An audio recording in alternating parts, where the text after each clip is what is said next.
んにちは。こんにちは。こんにちは。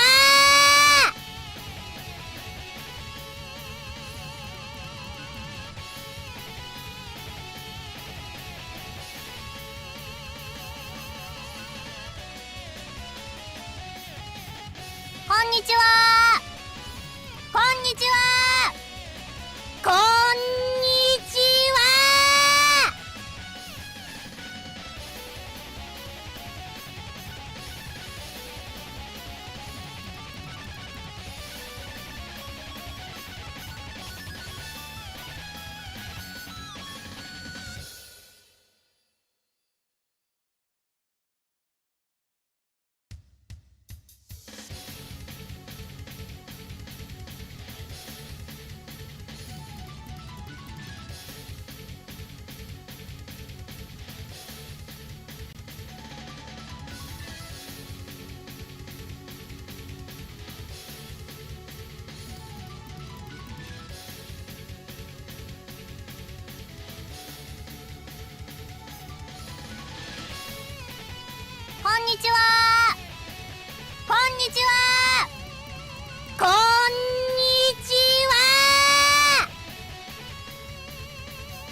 Hello.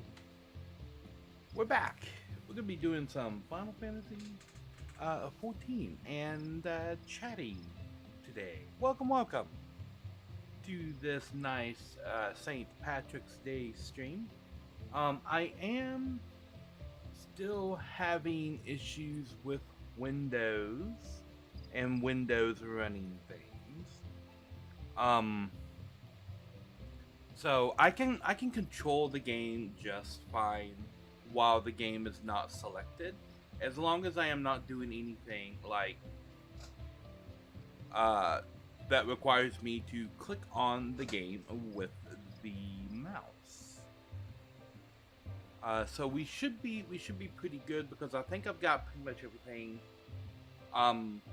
set up that I would love. No, there is going to be some things that I'm going to be setting up that are not currently set up.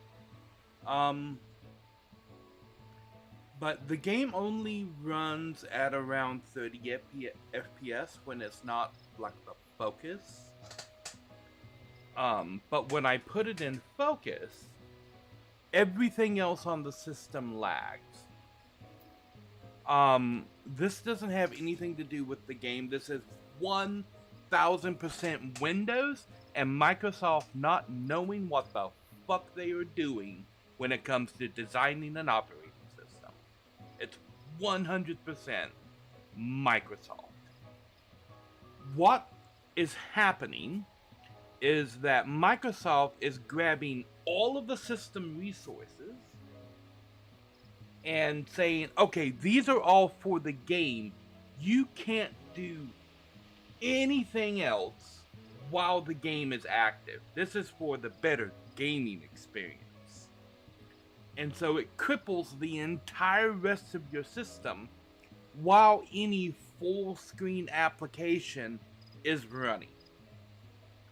There is no fix for it. There is no way around it. Microsoft refuses to admit that they're even doing that, but they are.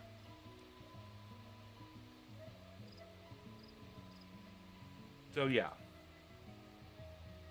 And we know that it's not a problem, because you can see right now, the game is running. It's running just fine. It's in the background, so the game limits itself to like 30 FPS when it's in the background. But the game is running. I can run around, I can do things, I can sprint, I can activate my abilities, spin the camera, all of that fun stuff. The game is working just fine. My avatar is working just fine. But if I click on the game, my avatar starts lagging all over the place. And the game jumps up to like 55 FPS, 60. So it's 57 to 60 FPS right now, and the rest of the system is lagging. I click off of the game, and the game drops down to 30, and the rest of the system stops lagging. I am still working on how to solve this in Windows, because this is Windows screwing stuff up. Still working on that.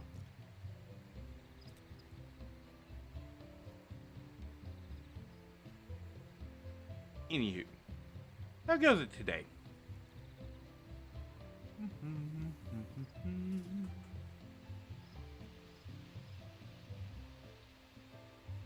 What was I doing?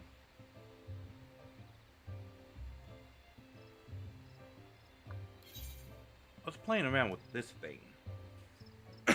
This is like a control panel type dealio. And it allows me to put a bunch of things in one spot on the action bar. And so I've got like 3 here. And when I activate it via this action bar, this is all of my Chocobo stuff.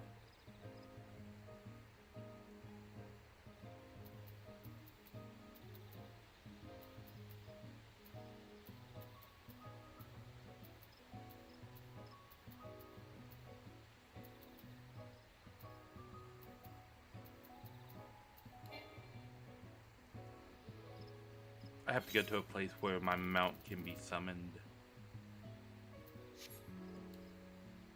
Oh. But not as a mount.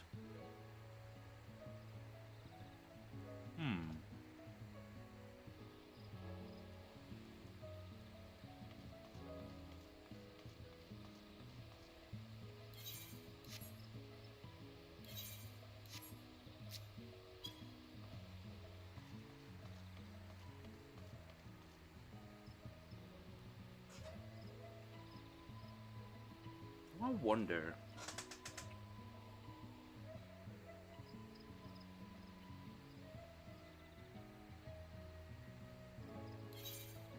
This is teleport, and I like that being teleport.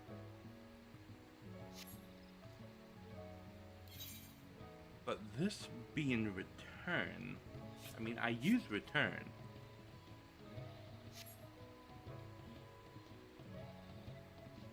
But that could probably be a menu to a bunch of different abilities, with return just being like right in the dead center of it.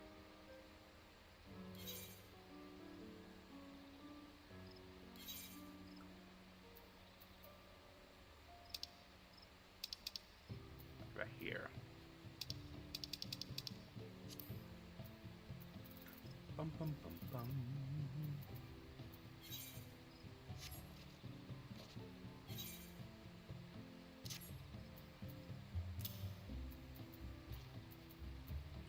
So we put that right there. So then I would just be able to just go like pop up and hit return.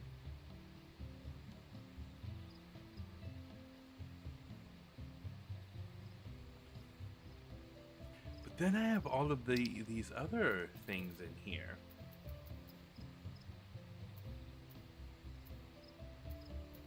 That I would like quick access to.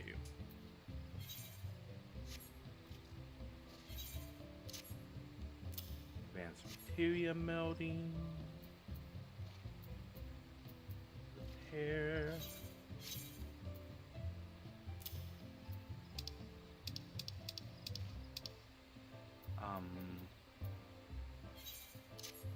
Materia extraction.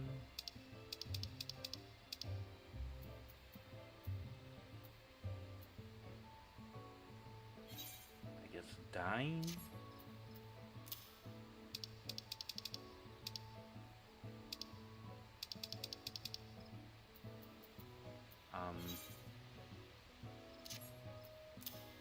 Casting a glamour. Glamour plates.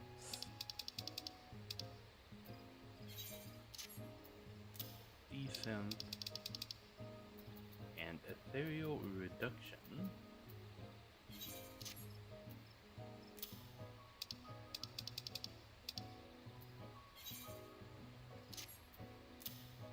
Ciphering.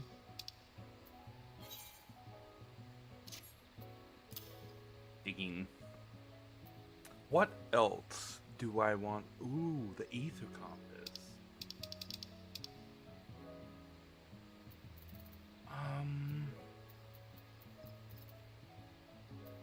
Where is the ether compass?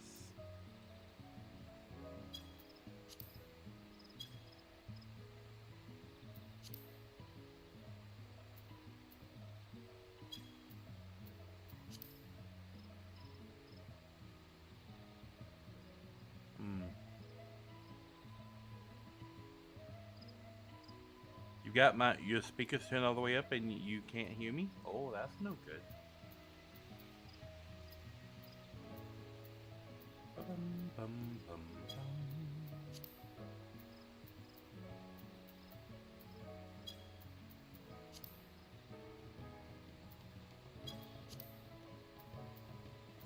Sign, stretch board, ready, check, countdown, logs.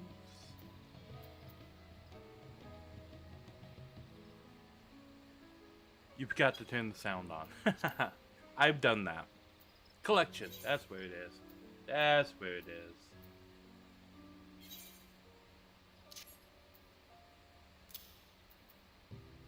Okay, ether compass. need any of this other stuff?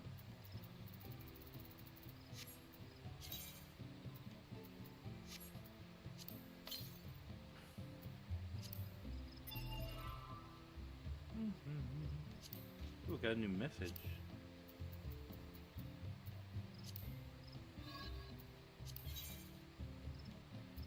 The field record.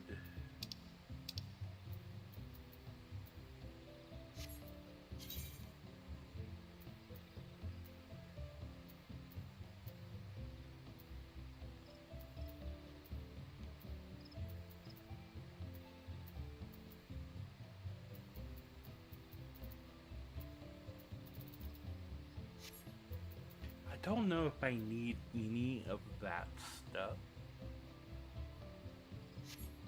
but having the collection in there would probably be beneficial.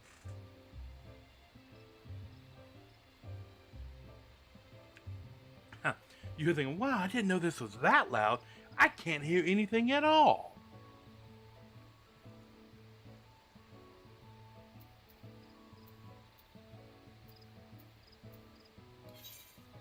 Oh.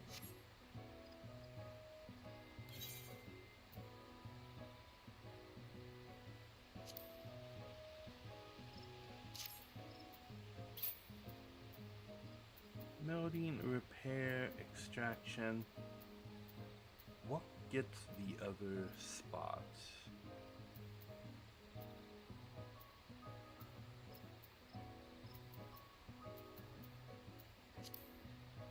I think it's got to be descent, and if that's descent, then that's ethereal reduction right there. And materia melding.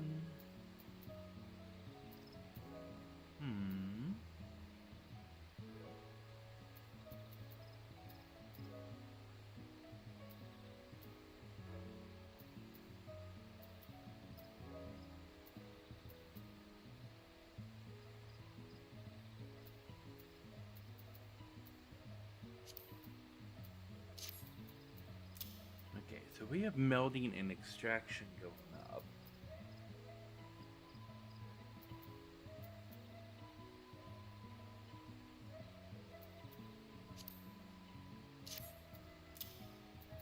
Put that there.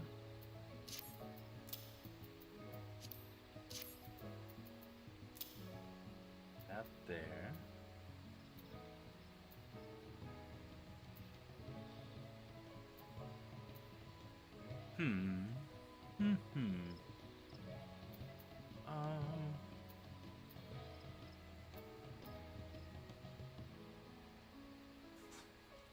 Okay, how do I want this to actually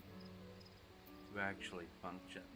So we've got one pad press away and two pad presses away with different options on things. And then we would have like corner abilities that would also be two pad presses away.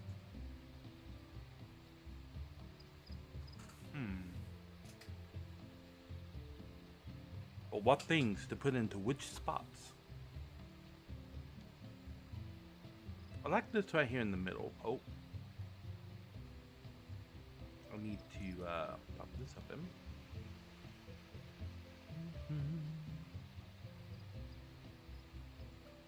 Oh. Oh, I have to activate click mode for you to see the mouse cursor. Oh no. Okay. I'm going to be doing a little bit of clicking right here because it's easier to drag these little icons around with the mouse. So I'm going to put these up here for the moment. Put that right there. And I think we can do that. Click away. Yeah, the thing is, my avatar is gonna go all laggy when I'm clicking on the thing, so I'm gonna try to avoid that as much as possible.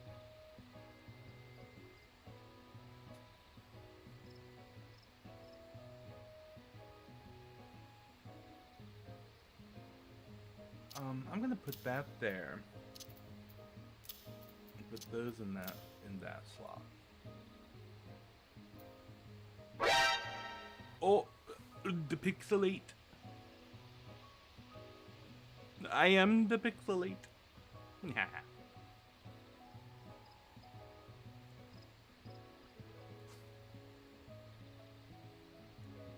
Okay, so pixelation to go with the study. Well, it's only stuttery when I'm clicking on things.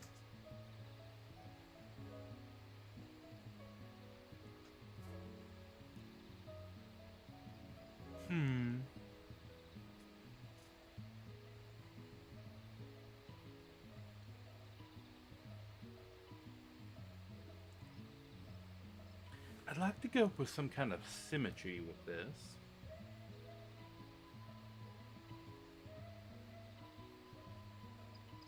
I wonder what ability could go here, because I know I'm going to want something else on here. There's something that I'm forgetting that I want to be on this slot.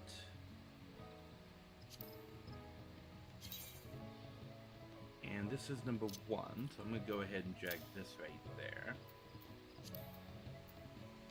There's something that I am not remembering that I know should be on here.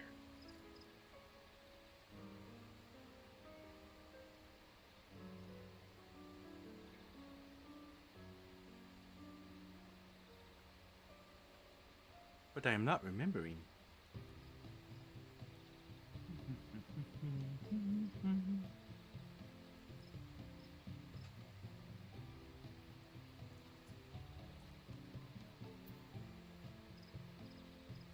Okay.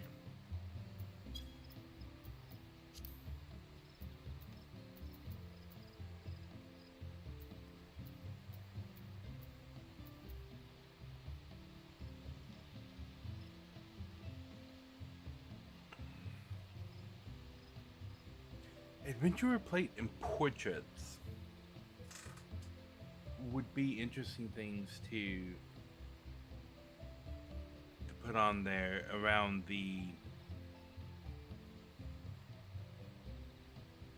glamorous stuff, because I already have that over there on my sidebar, but I've got no way to access that sidebar with a controller.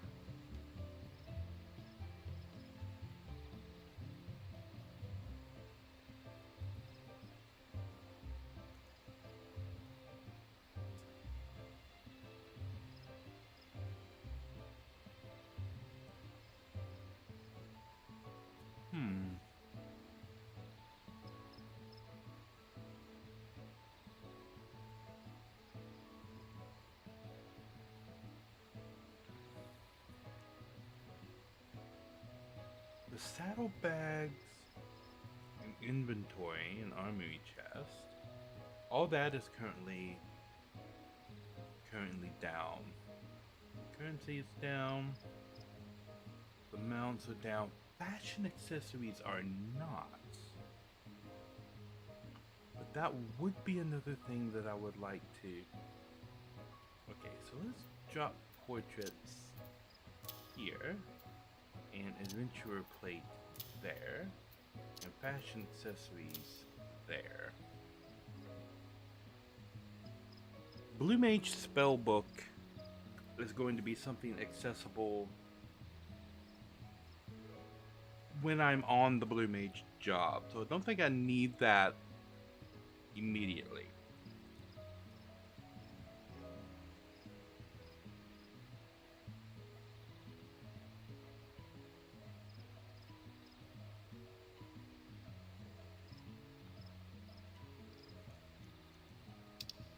Anything else here that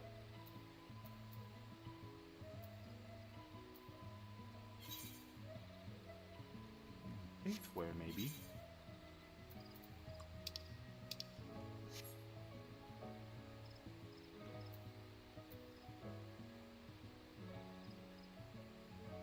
Fashion accessories and faceware are kind of like two sides of the same coin.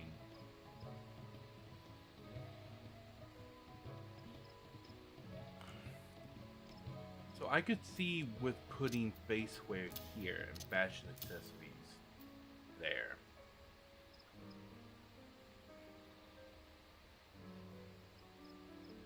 I could see that.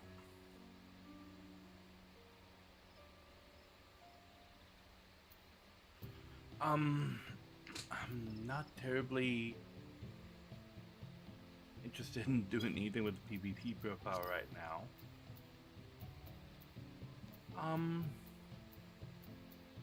I think if I'm going to be doing anything with G-Pose, I'm going to be using keyboard and mouse.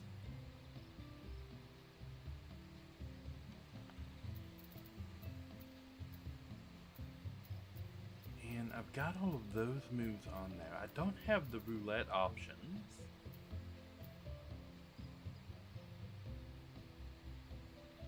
Sprint is bound to a stick via a macro. Limit Break and Teleport are already out there on the bar. Auto Attack I don't need to worry about because that triggers when I use an ability. Jump is bound to a base button on the controller naturally. Target forward and target back. Those are bound to face buttons situationally.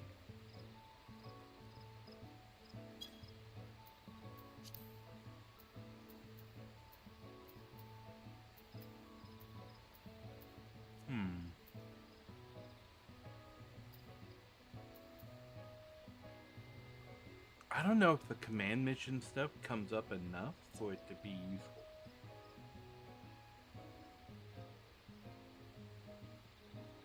Because if it did, it would be here on the Chocobo section.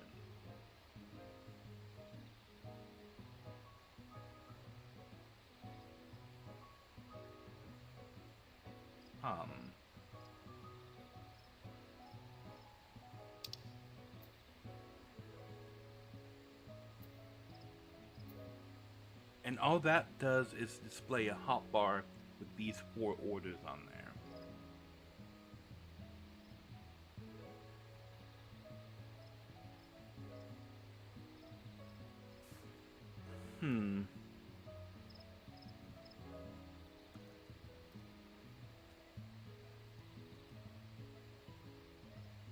It's useful to have when running a command mission, but honestly, I don't know if I would ever be running a command mission again.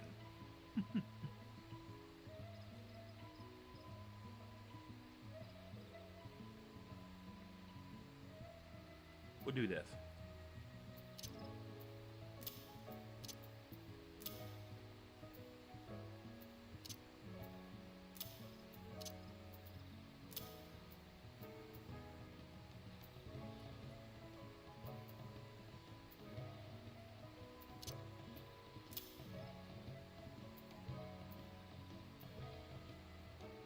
Okay.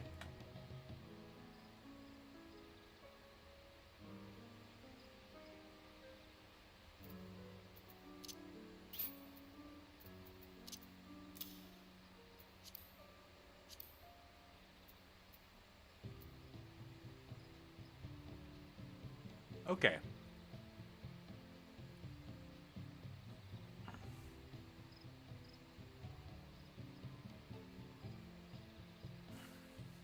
So it's only those 3 commands. We'll put them right there, right up at the top. Because re-engage isn't assignable to an action bar. And if I click on this, all it does is open up a bar with those 3 commands on it already.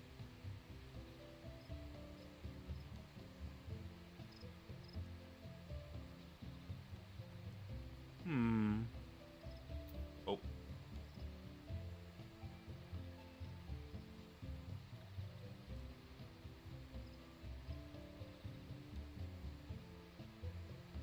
I think that page is probably done. Like that.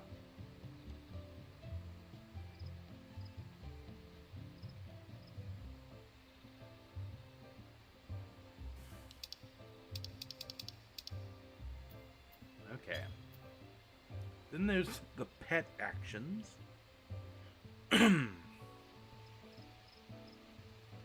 Which, I guess.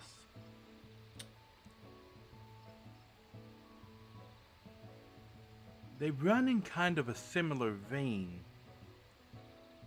to these actions for the squadron.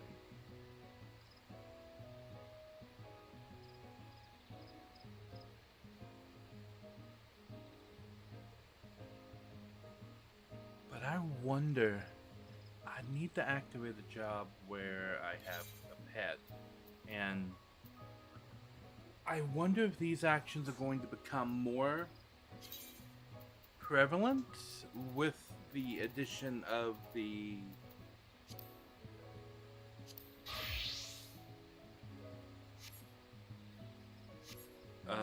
Beastmaster.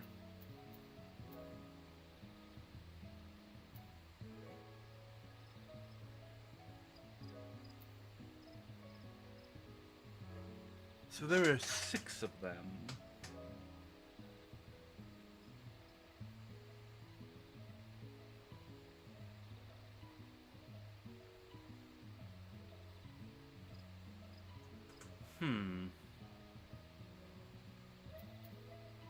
Heal. Place your pet at a specific location. Order the pet away. Pet to remain where it is.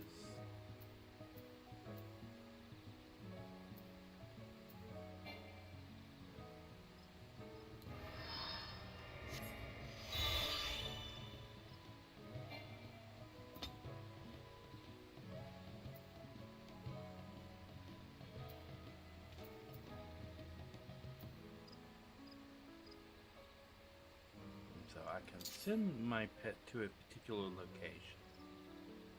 And then I can bring it back. I can tell it to stay while I run to a different location and then bring it back.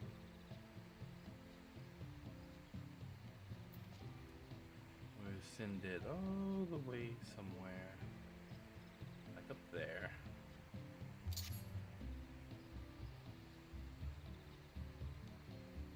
Nice. So these commands are fun when you're playing with a class that has a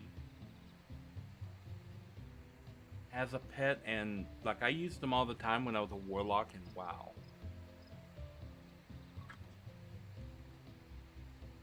I wonder how effective they're going to be in 14.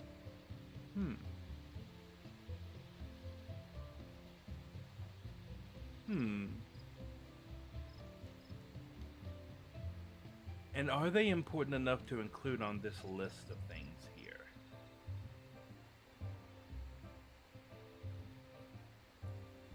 Six abilities. They could slot into the ones above.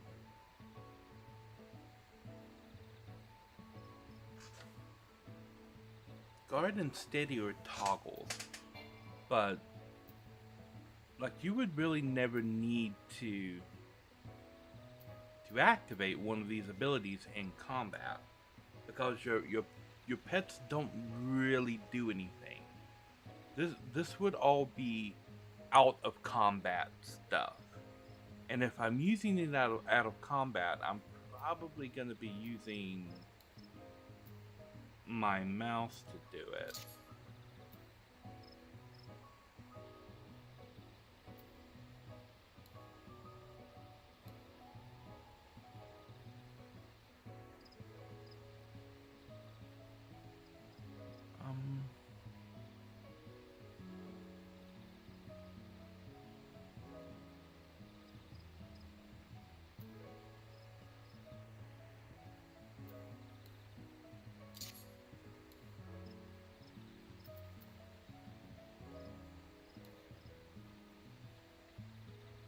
I do want to take a look at that ground targeting mode. Anywho, I'm gonna take a quick little break. I will be right back.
Bum ba bum bum bum bum.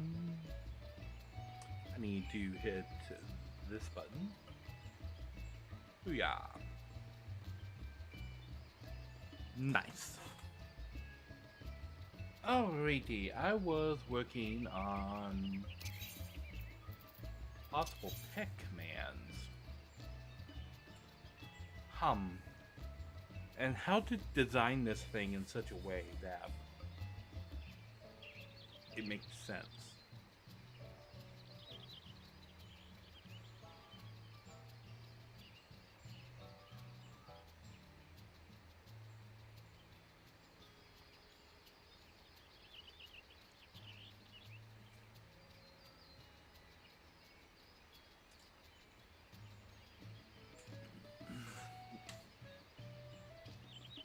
I would definitely want some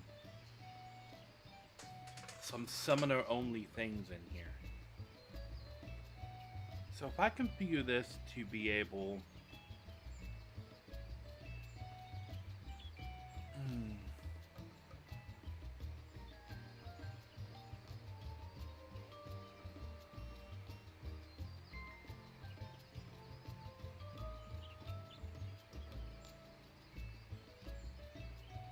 that would mean moving the squadron step to the bottom and using the top entirely for summoner right now.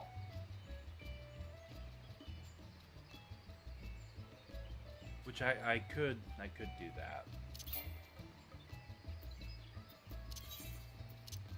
That there, put that there, that there, put that there. This here, here, here. And then we've got carbuncle colors there. And then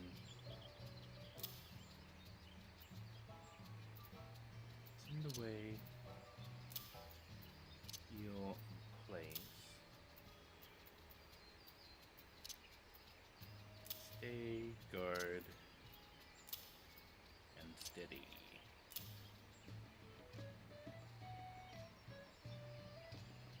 And now it's a full thing of commands, but I know what all of these commands do immediately. The top two rows are for controlling my pet, but I also have a pet when I am a scholar, right?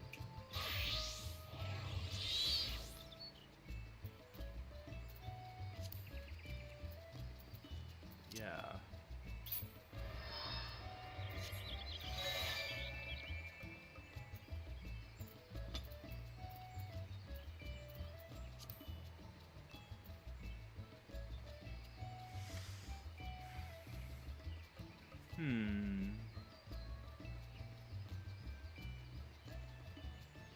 Pets may get their own entirely.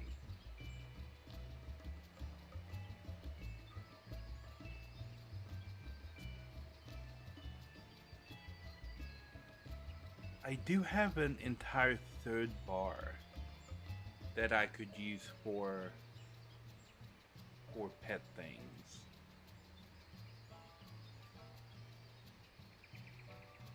For like specialty pet things.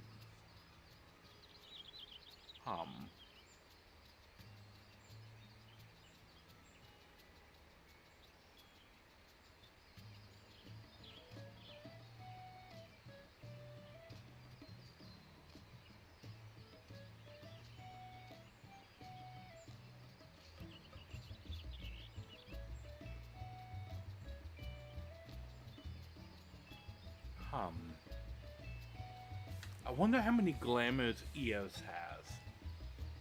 Because I know Carbuncle has 4.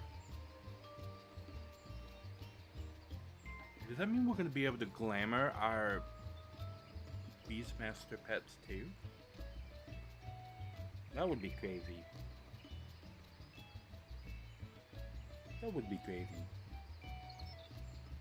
Okay.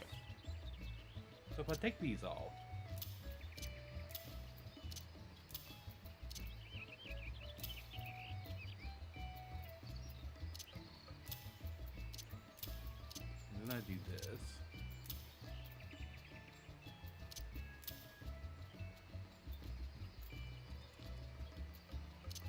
that there. I could do that like that.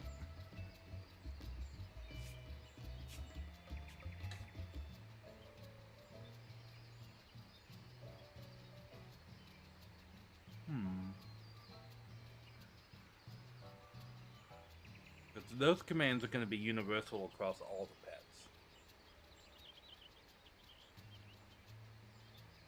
Individual pet glamours I can put on their own bar.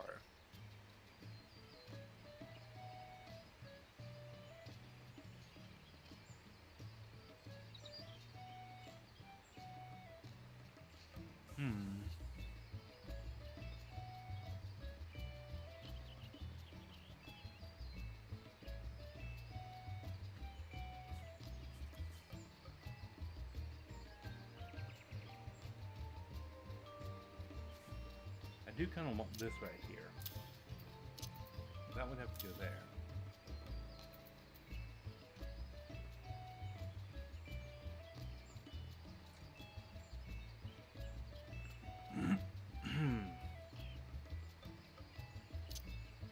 Do this.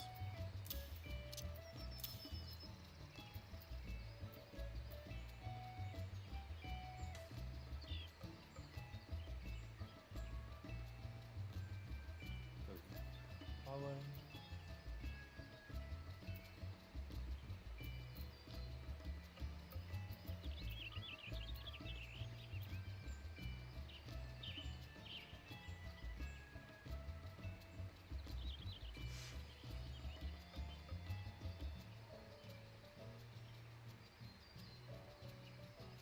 Okay, I'm kind of liking the way that's looking right there. Got access to summoning my Chocobo, right dead center, and then switching its stance with the next button over, and then feeding it with the next button. So summon is a 0 level.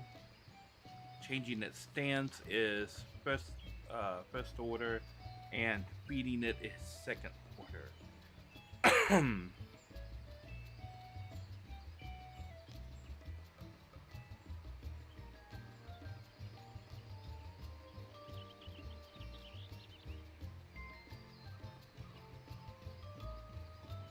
I think most everything else would be second order as well.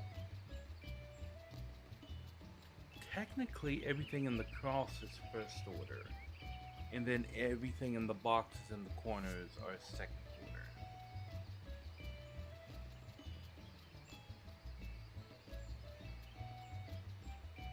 But I think that does a really good job of combining all of my orders onto one page. Because I've got all of the Chocobo stuff right there. I've got the squadron stuff at the bottom. I've got the pet stuff at the top.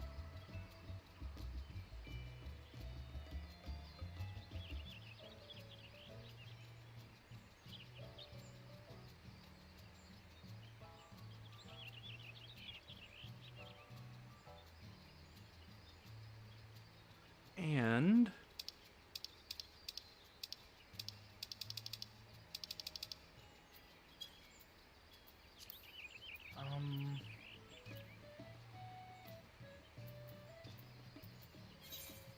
there's the companion page,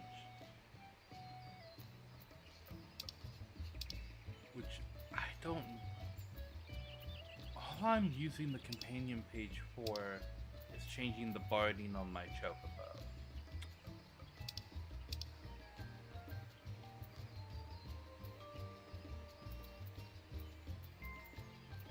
All of this stuff is what I just put on that quick panel right there.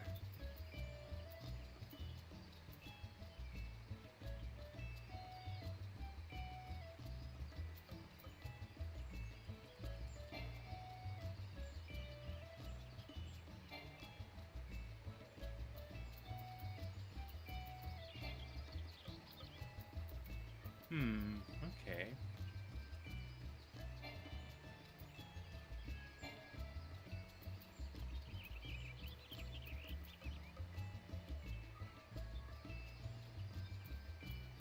these other icons on here mean? Wanted, summon, waiting. Ah, okay. That tells me the conditions of him. And I've got everything learned, so he knows everything. Got him the color that I want, white.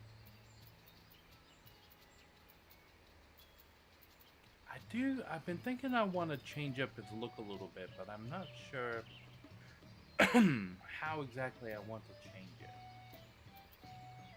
I would like to have some kind of armor on my chocobo that matches my armor. So that we would match. But there's no like black green armor options. And you can't dye Barney. It'd be really cool if they would release some custom Barney that you could dye. That would be fun.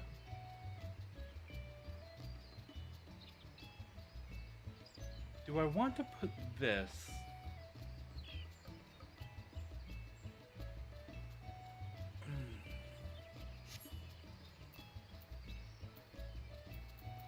Because it would be the companion.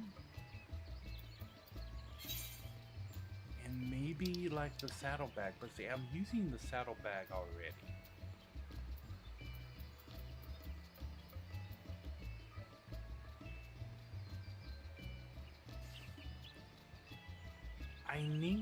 I need to get the replicas for these as well.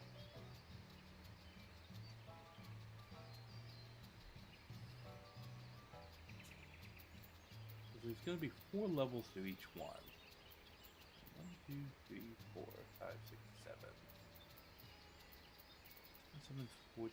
14 is 28. 2, 3, 4, 5, 6, 7, 8, 16. So I could do it that way.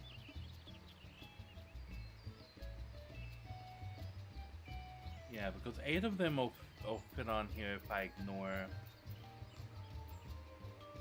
other things. You get 7 down here and then 3 down the side, or 4 down the side right there. And you can do the same thing over here. But then it would be different for, I would only have to look at the actual jobs. So it's 8,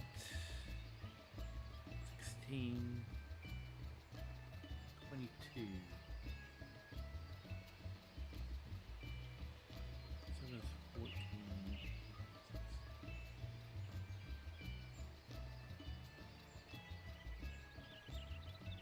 Healer, melee DPS.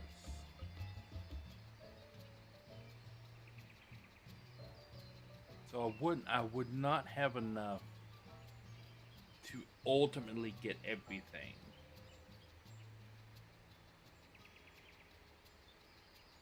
But you know what?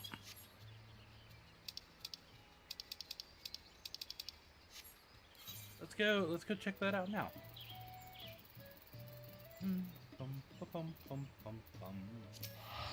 Where do I need to go? To the YOLO. I should probably pick a job that is not going to insta-die by me going out there. What do I need to teleport to? What you Mickey?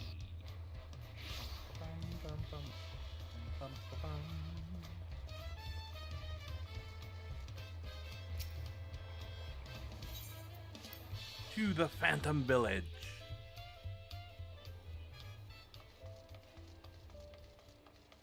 And this is where you get your relic weapons, like these weapons here that I am holding. And my weapon is actually the highest level currently for the relic weapon that it's called the Obscurum. But I like the look of the. I don't like the look of the Obscurum. I like the look of the level before that. So I glamored my weapon. Hello, Thorax. Welcome, welcome. I'm just doing some chillaxing Final Fantasy stuff today. I was saying I like the look of the second level of the relic over the current max level, and we will see what the newest ones look like.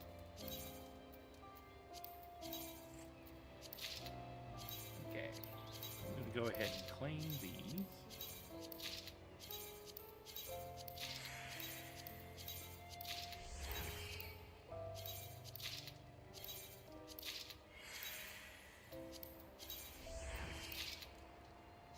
Okay.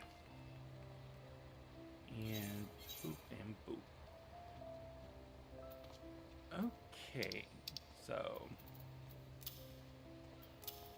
go ahead and dump all of this into the saddlebags.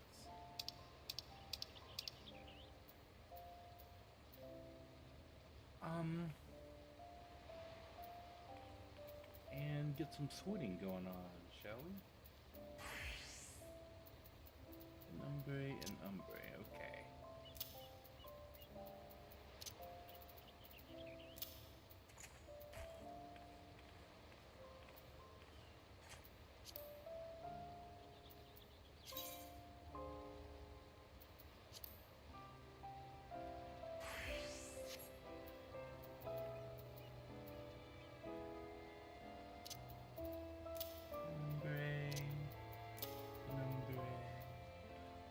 That's the actual relic. Spear. That's umbre. That's umbre.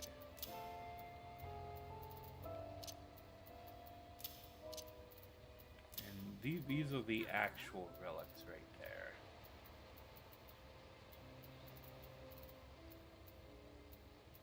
So we got the non-glowy one there and the glowy ones there. And I can use that as kind of a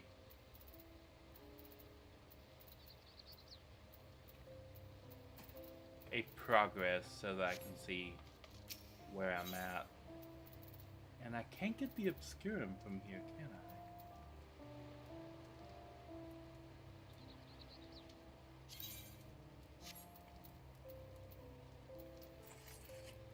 Is there another place where I get the Obscurum? I have that. Hello, Bridget. What do you do?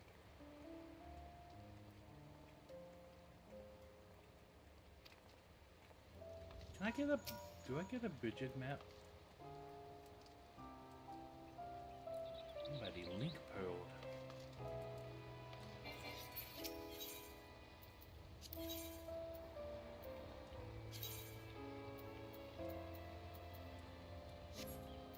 And then I just need the Arcanite now to actually upgrade all the weapons. And you buy the Arcanite from here for tombstones of mathematics.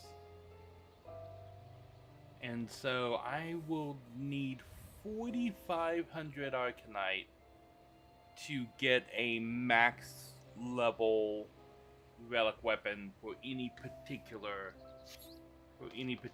job. And then what I would need from this person would be the level 2s. Not the level 2 replica, so that I can glamour them.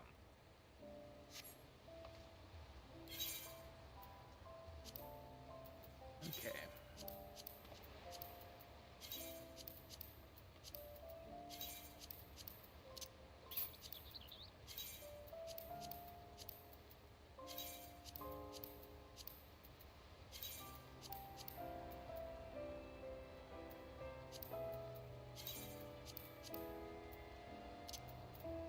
This I need to die.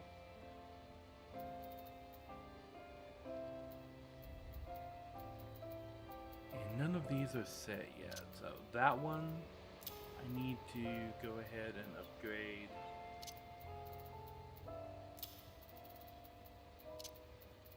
These need to come to level 2, and then this can wait till a little bit after. So this is already at level 2. These are my next 2. I need to bring up to level 2, and then those are the 2 after. Because these are this job I've already got maxed, and after Samurai, Reaper is going to be the next job that I max out. So having those ready to go ahead and match my my outfit would be useful.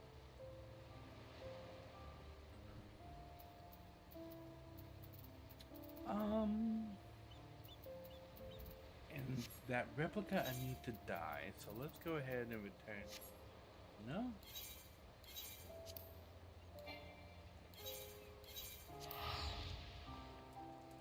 Let's practice using the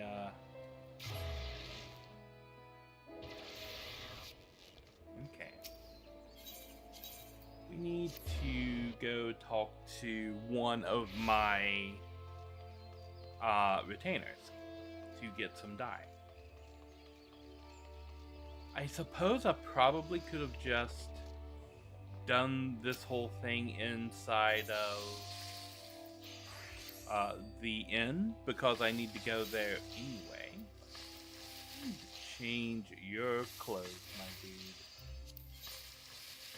Not Gil. I need items. I'm running low on my jet black dye. So grab that. You'll grab one of these.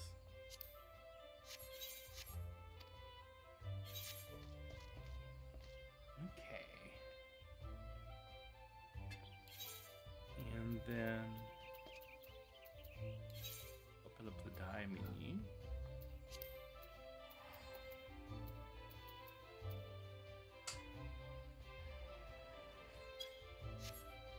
It doesn't list the Chocobo saddlebag. That is interesting. Oh, you can't dye things from the saddlebag. That is kind of odd. Okay, so we do that, and then we do that.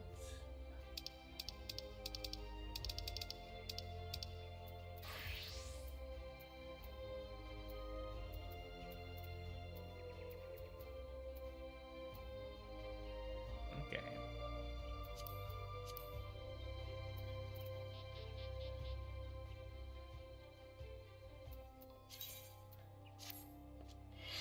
There we go. And now it's dyed properly. And I can add that to the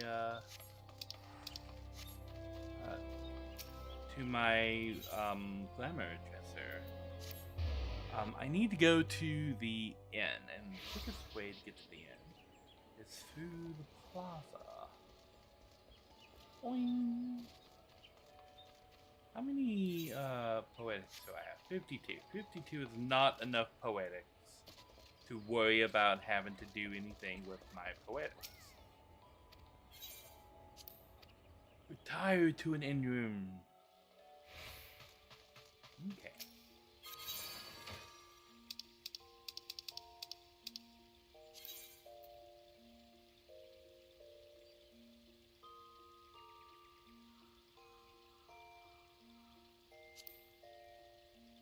Does that remove the dye on it? I wonder.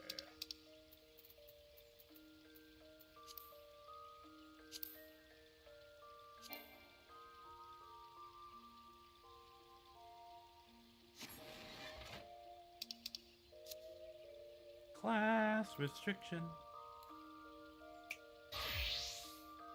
Okay.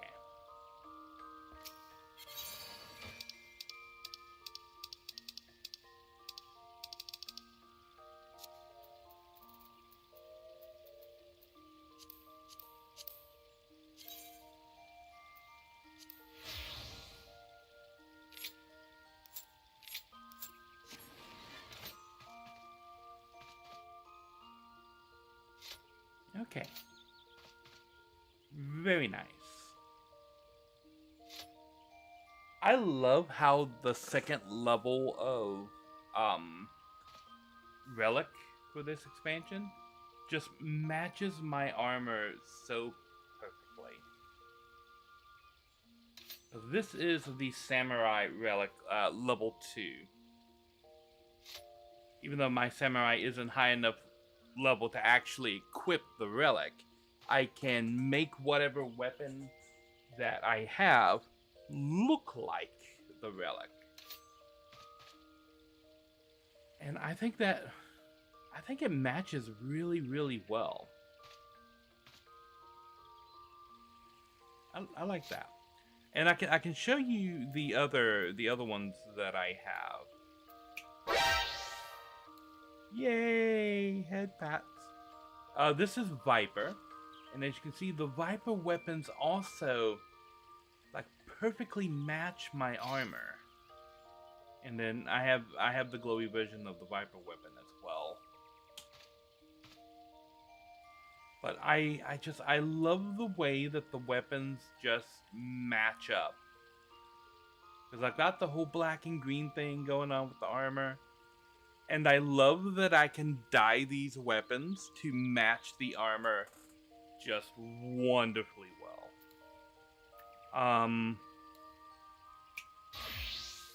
I've got Dragoon. I don't have the shiny version of the Dragoon weapon. But just look at how perfectly it matches my armor.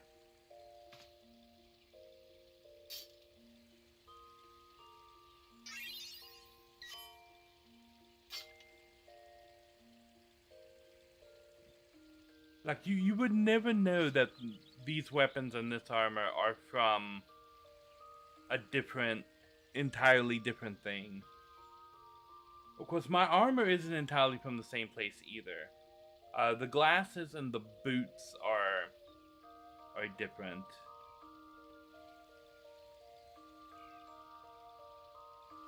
But I think it comes together quite nicely.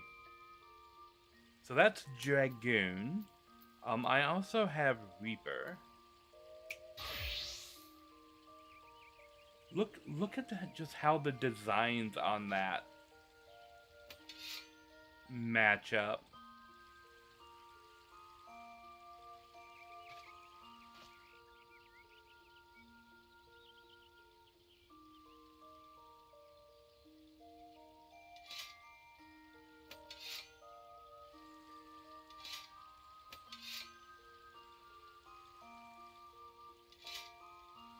I like that. And I've got Warrior. Check this thing out. Look at this axe. And at level 1, it glows green.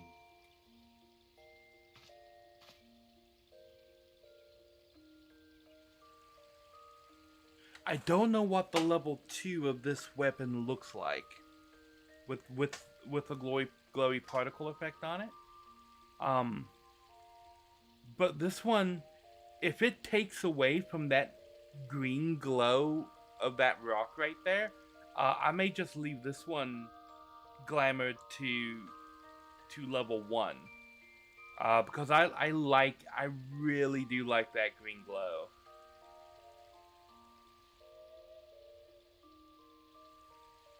I think that works really well. And then, of course, the last one that I have is Bard. Which, once again, just matches so perfectly with the rest of the armor.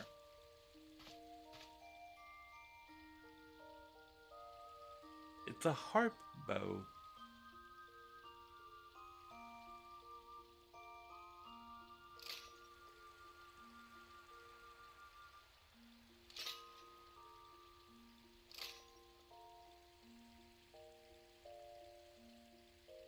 Oh, it changes model between being on the back and on the front. That bird guy gets bigger when you pull it out and he's on the front. He's got floating there on the front. That's really cool. So yeah, I've been on kind of a collect them all quest for it's not lagging in the window when I'm inside when I'm inside the house. Apparently this doesn't use up all of the resources that the other ones did. That it does outside. Other ones what? What am I talking about? I don't know.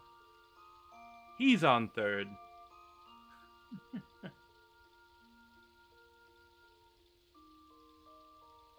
What I was doing, I was, yes. And 8, yeah, 5. I was designing this thing and making sure that it is perfect. Now, this is the pet one. I was contemplating whether or not to put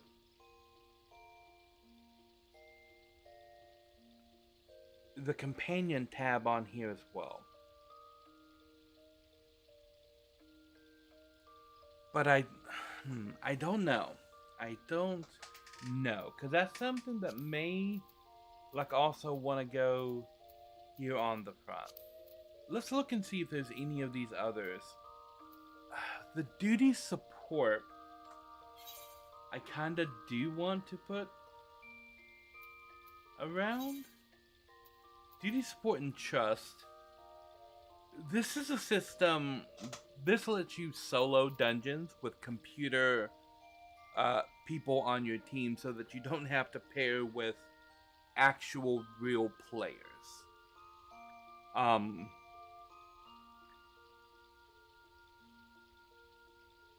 The only reason I'm remotely interested in using this system is because it's another box that I have to tick for leveling stuff up.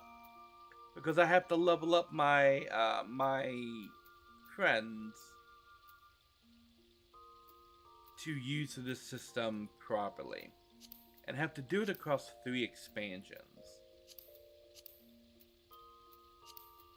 Over here in duty support, they're just kind of already at the level that you need. Oh, lease, okay.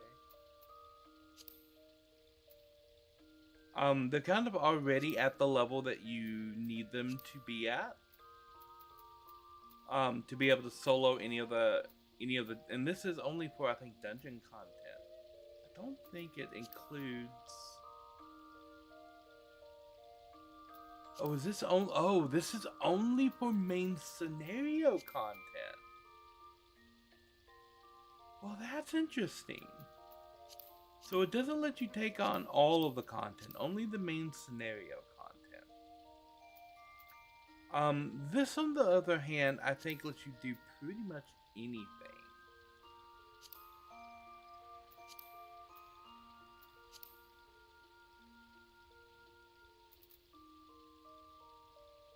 Yeah, because I can drop into anything over here, but I've got to level these guys up in order to get this system going.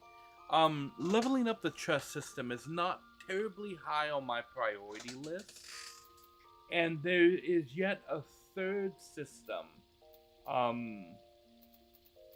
that goes in here as well.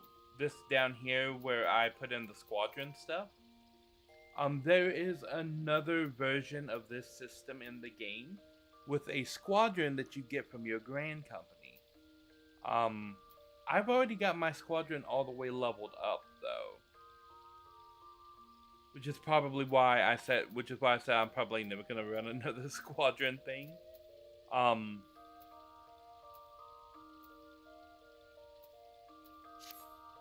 Yeah.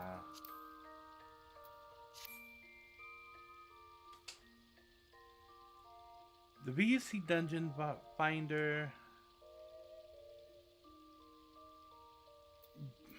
Raid Finder I'm never going to need, because it is just a different page of the Duty Finder. So if I open the duty finder, I can just flip over to the raid finder. So I don't need the raid finder. I'm never gonna need key items because that's just the back page of my inventory.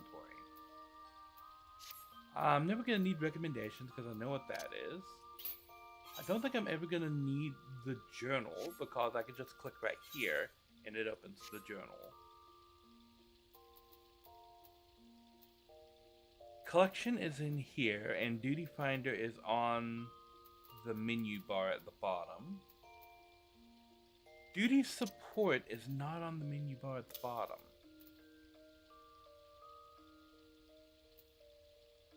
Duty recorder doesn't use. Timers is on the bottom. Hall of the Novice I'm done with. New Game Plus, I just get to that from the menu.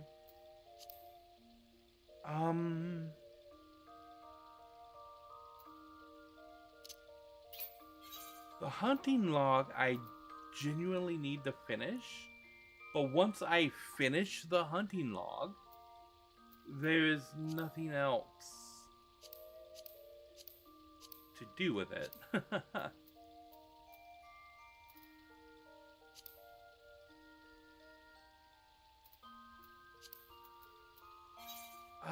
The sightseeing log. I do need to just break down and go find these locations.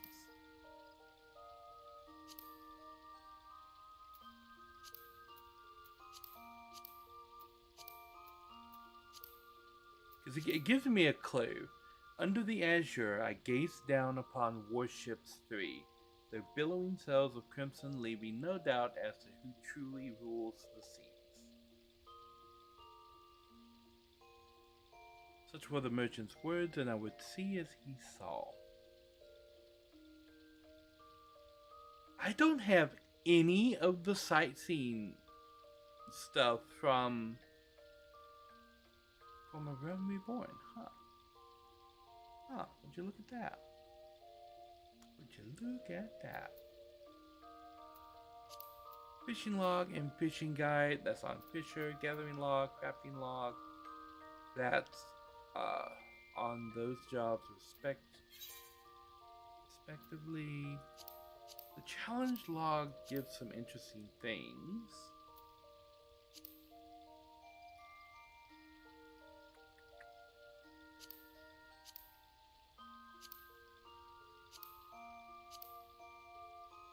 I have yet to unlock the deep dungeon category. Oh.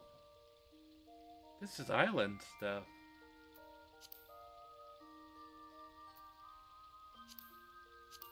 And these pop up from time to time.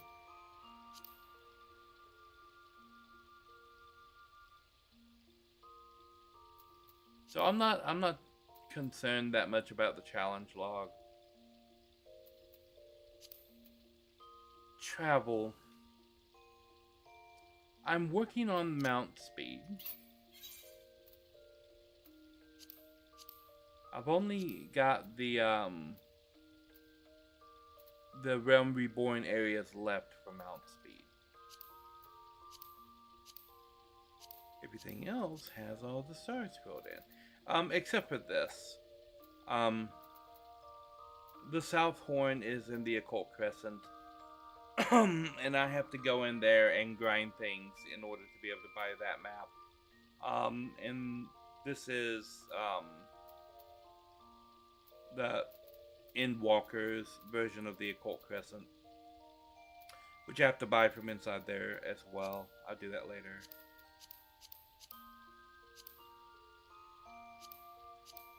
I've almost got everything in the Black Shroud completed. That's fun. I've got nothing. You have to buy riding maps in order to ride at the maximum level of speed in each of these areas with all of your mounts. And so this is just keeping track of which areas you have. Ether Currents is only applicable during the expansion. Because this is how you unlock flying in each of the areas of the game. So this is the flying for Heavensward. As you can see, I'm attuned everywhere. This one was for Stormblood, Shadowbringers, Endwalker, and this is the newest one for Dawn Trail. As you can see, there's a whole lot more pips on the Dawn Trail ones than there are on the previous ones. That's because when the new expansion hits and number 6 appears right here, they're going to remove all of these except for 4, like they did with the old ones. But then to earn flying in the new zones, you're gonna have to go back and pick up all 10. That's what this little compass does. This ether compass lets you locate where these guys are. And then there's a similar system that they added for fates. So this one's for Shadowbringers, this one's for Endwalker, and this one is for Dawn Trail. And they do a similar thing with these. With the previous expansion, they max at rank 3. But with the current expansion, it maxes at rank 4. But both of them, even though this says rank 3 and this says rank 4, they're the same amount. They're both 60 that you need. Each one of these little check marks on this one is 20, and each of them on this one is 10. So you can see I've got 50, and then I've got 10 little pips right here, which means I've completed 60 fates in that zone. And this is a similar thing. Each of these are 20, and then to get rank 4, you have to complete an additional 10 on top of that. And then when the new expansion comes out, they're just going to delete rank 4 and move it back down to rank 3, where it will be 60 again. And then it'll look like this. And then with the new areas, you'll have to get 70 additional ones to max out all of those. And this is to buy basically cosmetic stuff and furniture and things like that for your house and all of that cool stuff. And there are other things that you get from fates as well, but I've got those maxed out. And after like right at the beginning of the expansion, you're probably never going to hit those buttons again. After I get all of the rest of the maps, I'm never gonna hit the mount speed button again. And then this is just the map, and that's bound to a face button.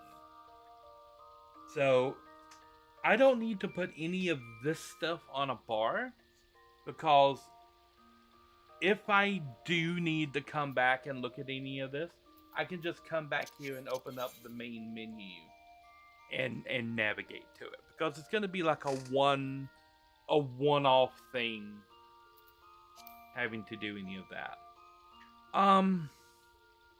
There's a lot of stuff here.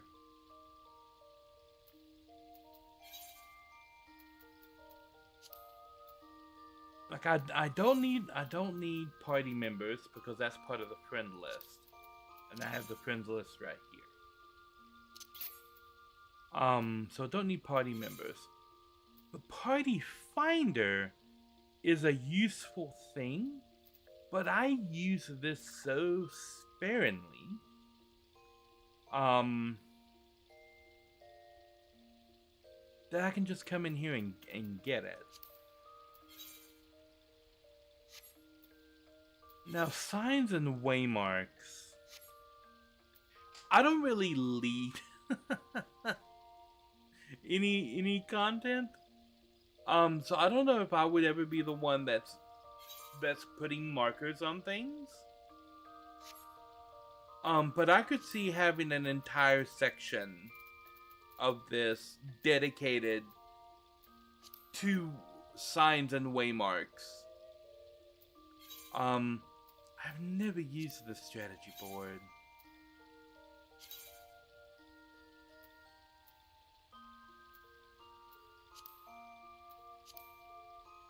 I mean, I get what it is, but I don't know why.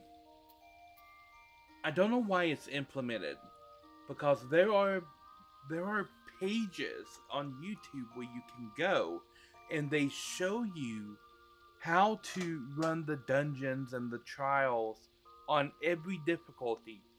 They break down what all the mechanics are, how to go around the mechanics, how to interact with them, what each of the different roles needs to do in the fight. They break all of that stuff down.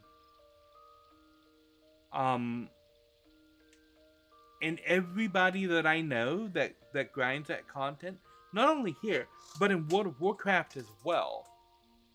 Um, because I did like high end rating in WoW and Final Fantasy 11, and even helping make some of those videos in the past that people watch to break down mechanics and things. Um, yeah, when I was going to learn a new fight, the first thing I would do is look to see if somebody else had already made the video, because one person can't make the videos on all of the things at the same time and have it out at the same time. So different teams of people are working on different things. Um, at any particular time, because you need footage and then you need to understand what the mechanics do and how everything works. So you would have one you would get help from one raid team to get that information for one fight, and then a different team to get that information for the second fight. So there's lots and lots of people that are working together to make that content. So like, if I've worked with some of them with making some of that content before on like one particular fight, but when it comes to the next fight, I just go and watch the video that the other team made breaking down the next fight. So I don't have to do it. I just learn it from watching the video. Yeah.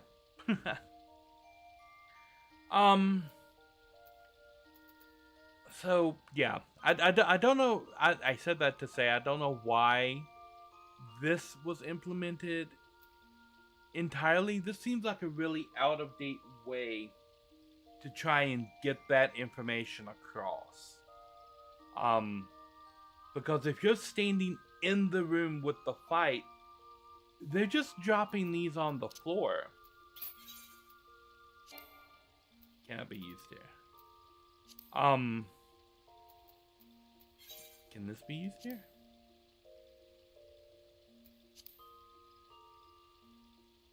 So, yeah, how these work.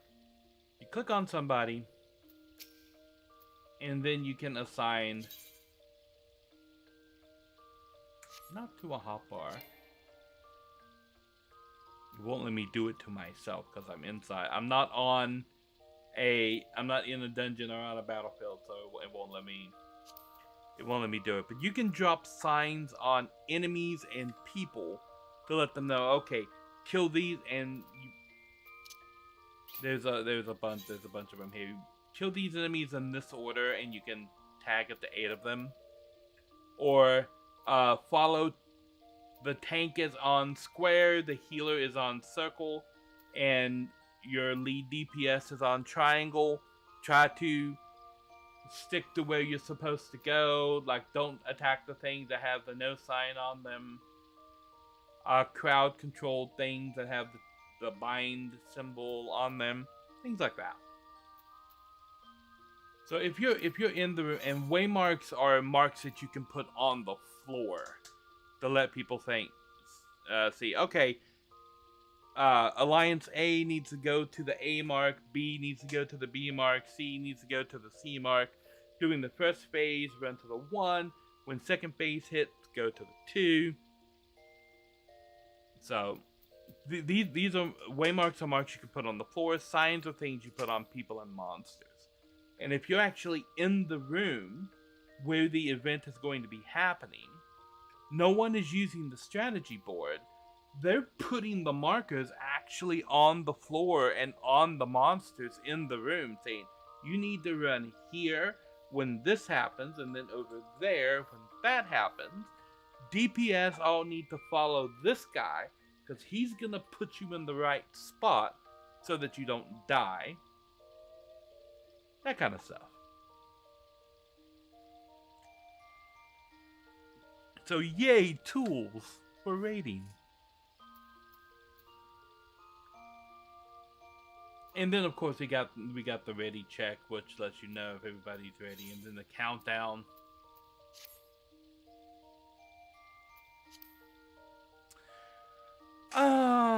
Social media. I don't need player search because that's part of the friends list, and I already have that. Cross-world link shells I use so sparingly that I can just come back in here and get it. I'm not part of any fellowship, so I'm not really looking for it. So if I need something with a fellowship, I would come back in here. The housing menu I can put on there. Free company I already have down there. Emotes has its own separate little page for that. And anything with the blacklist, I can just come back up here and get it.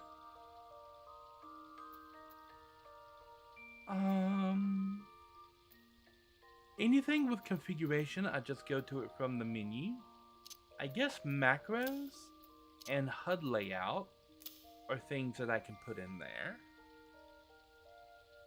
because I would be using those. What else do I have over here on this?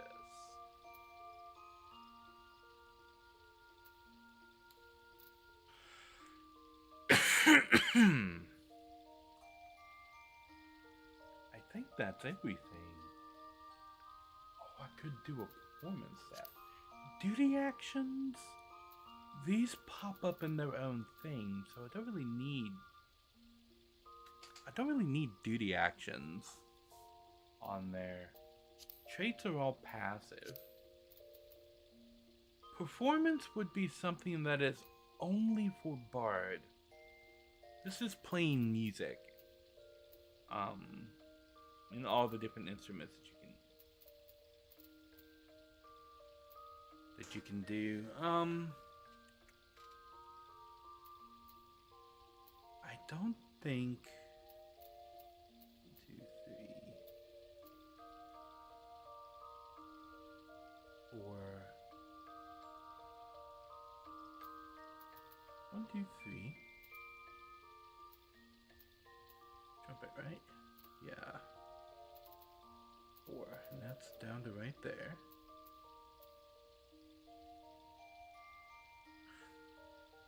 There's one missing.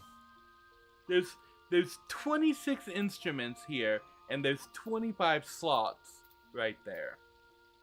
Okay, I'm gonna take a quick little break. I will be right back.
bum.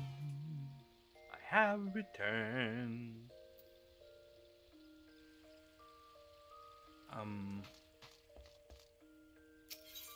Let's change the music, shall we?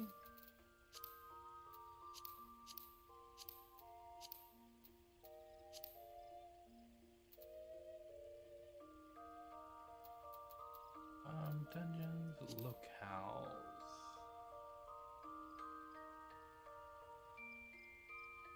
Treno. Where is Bamo alla Flamenco?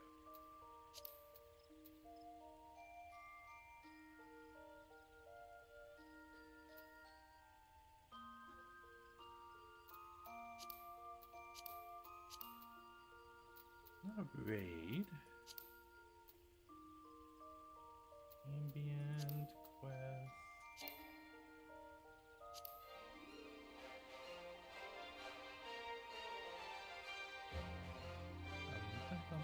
Aha.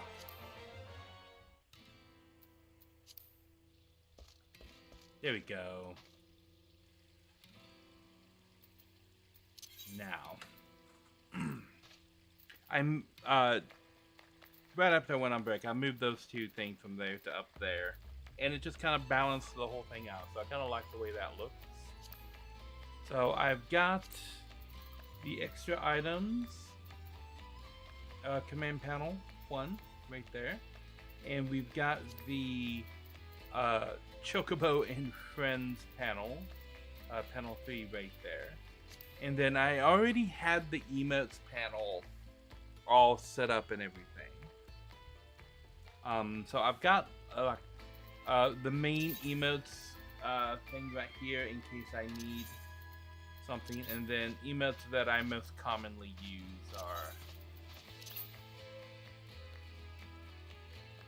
are all set right there.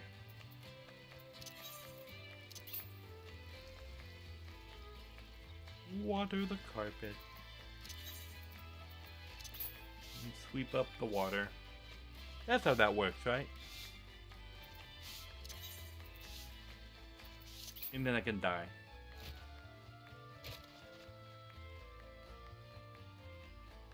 Right on the wet spot on the carpet.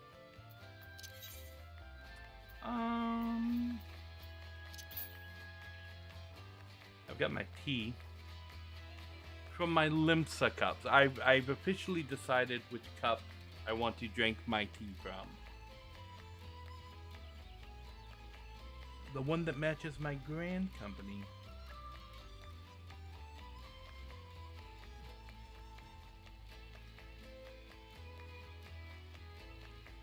I wonder if there's a longer version of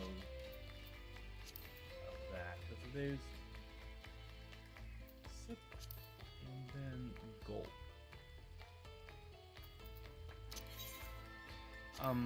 I considered using the Ulda one because I don't have anything that currently ties me to Ulda. My home city is Gridania. So that's where my house and stuff is. It's a city that I AFK in all the time. My grand company is from Limsa. So doing the Lemensian one ties it to there. And then Gridania would tie it to here. But I don't particularly like the yellow. The black rim seems fun, and it would be something that would tie me to Ulda. So I think I might switch that to Ulda.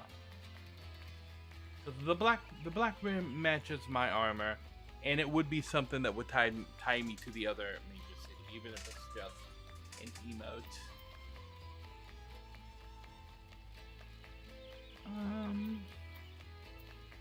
Let me just eat pizza.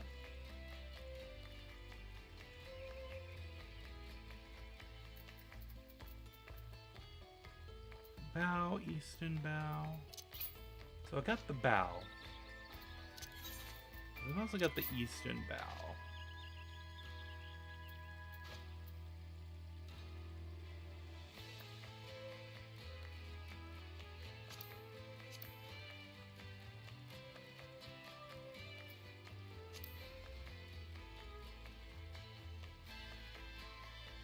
I need to get more. Okay. I need to get more dances.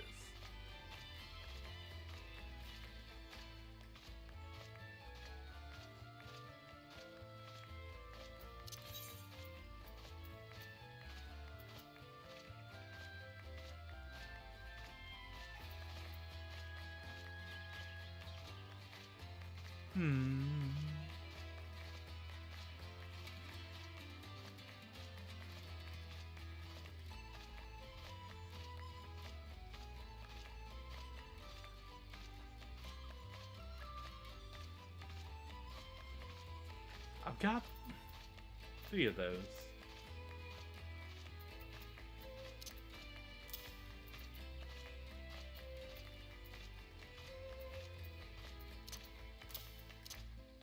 I could see taking off bow because I have Eastern bow, and that would allow me to put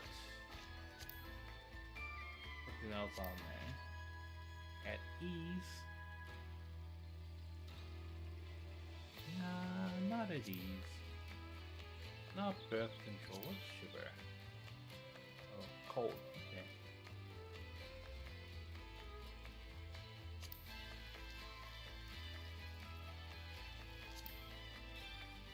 Guard. Let's confirm. Pointing, and then there's boxing. Stand at attention.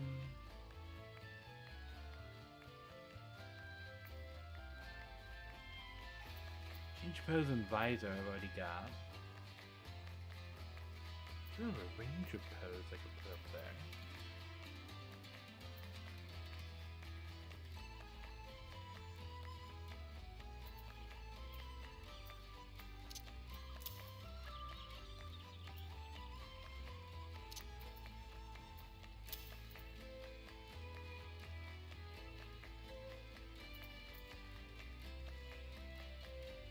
Okay. Flipping through the floor. This is a special emote.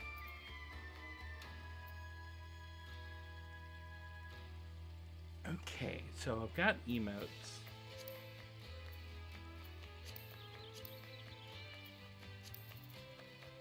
The question now, what do I put on 2?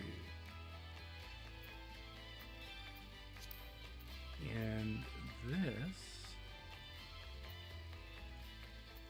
got that, and that, and that, and that.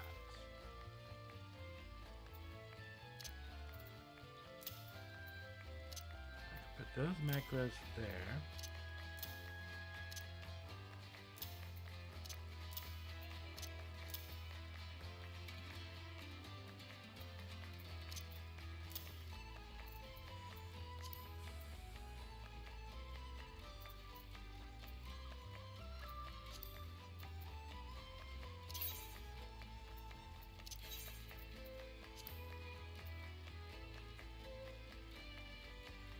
See, what other macros would be nice additions on there? I wonder.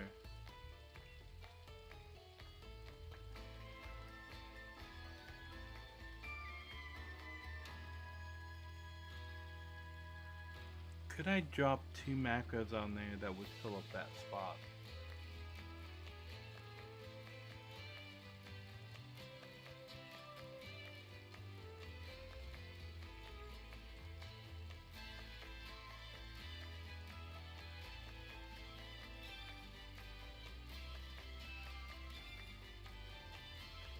I suppose the easiest 2 that I could put on there would actually be the macro to turn my hat on and all.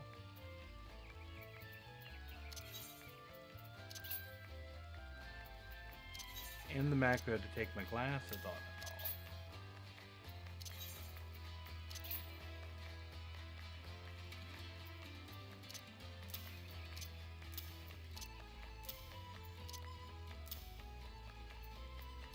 But then those might actually serve better on a different page. this page. Let's put both of those down. And then I can open up the accessories page. I know I want the Red Moon Parasol and the knapsack from my accessories page on here.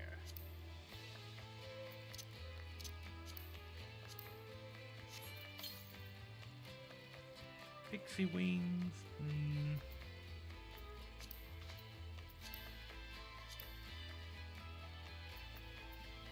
Kind of want the torch on here.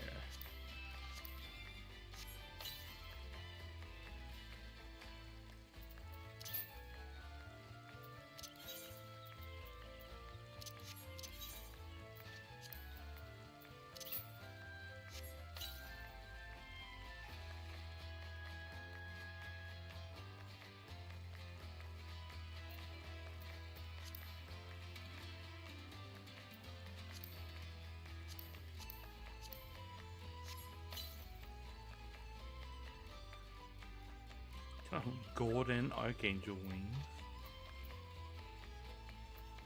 Red Moon.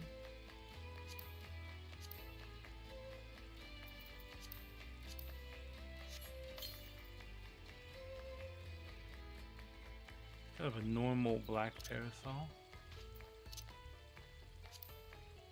A ribboned parasol. Like parasol with ribbons on it.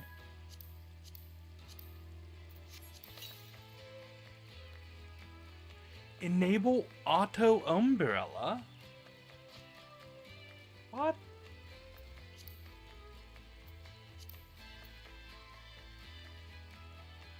You can auto umbrella?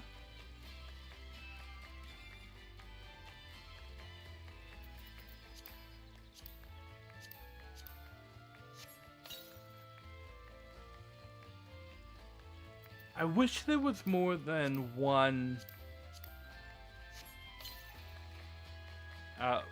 I like this like Japanese paper umbrella style a lot.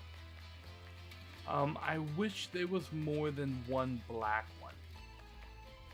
Because if this was like black and green, that would be awesome. Because it would match everything.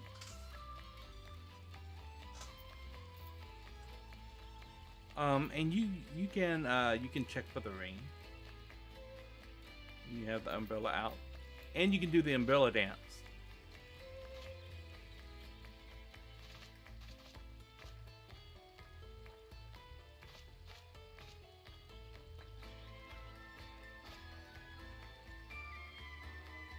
Just randomly umbrella dance. I did not know about the auto umbrella. That's cool. Because that means I don't have to worry about putting the umbrella out. That's really cool. I like that.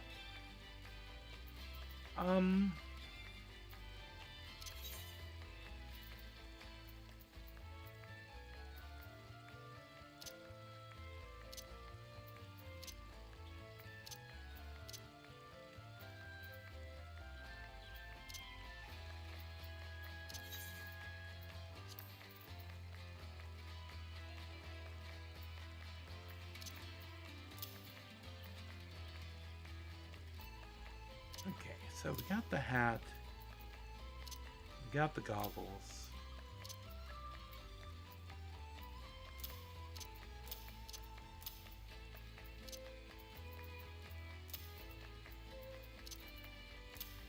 Two umbrellas and then two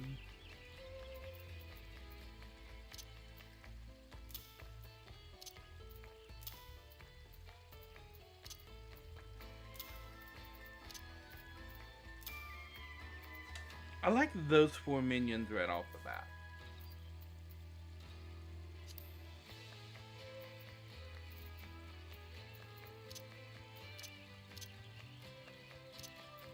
I've collected a bunch of extra minions.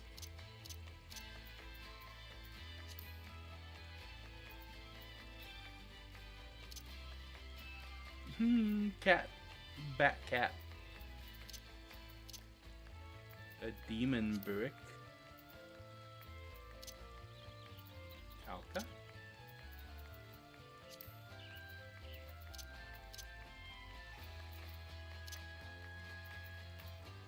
The Yan.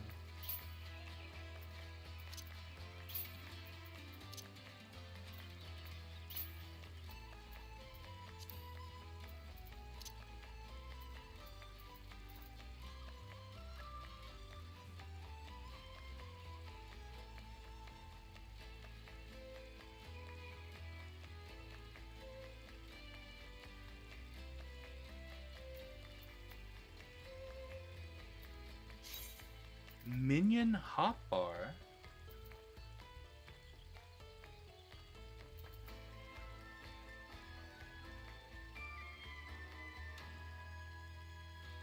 Wait a minute. When did they add a minion fighting minigame?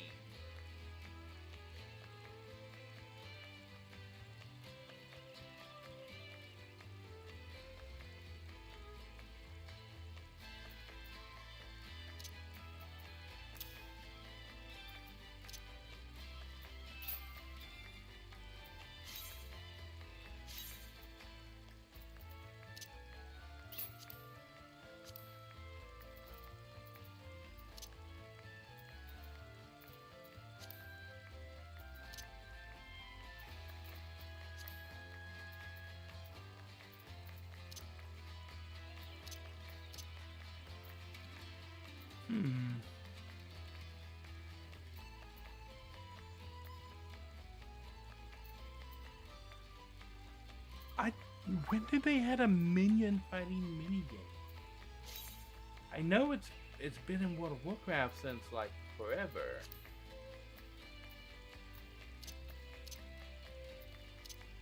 Lined up Ramza to be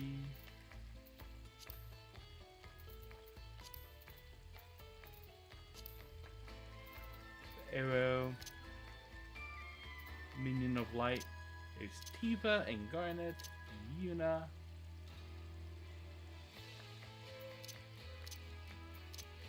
Bartz, Firion, the Onion Knight. Wind up Sun. There's a little wind up Vivi somewhere. There it is. GG.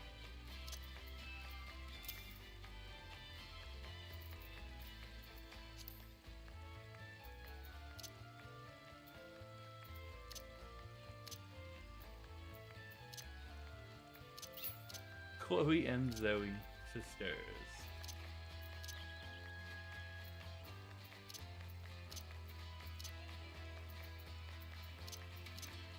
Uncle Ulti. Uncle Ulti. Why is it so hard to say? I don't know. Hey, Phil Yui.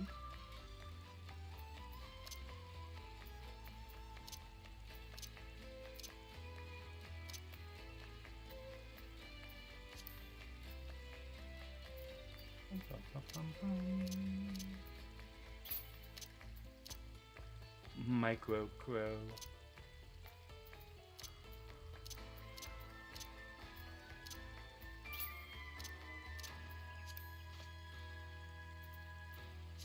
We can close that.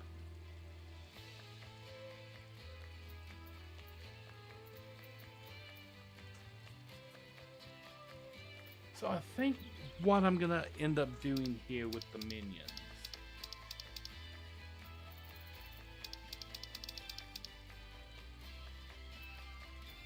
is just setting a favorites page of minions.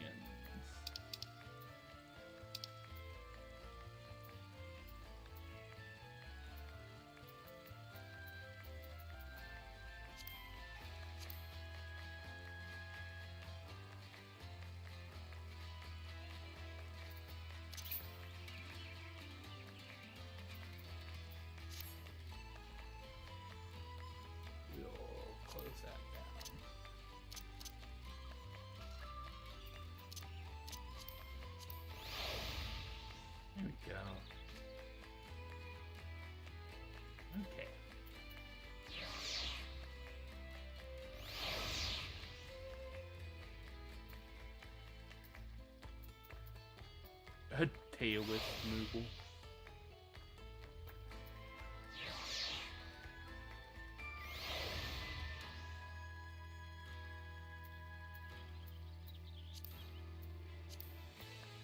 Okay, put that one on favorites.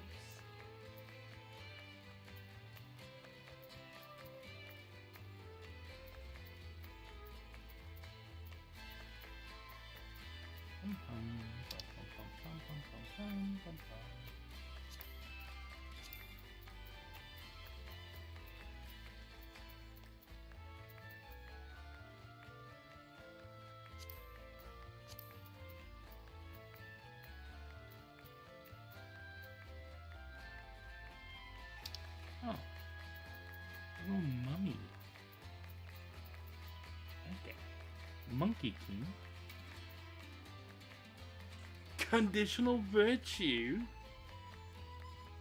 Where did I get this? Why do I have a minion of ultimate virtue? I mean, that's going on the favorites bar.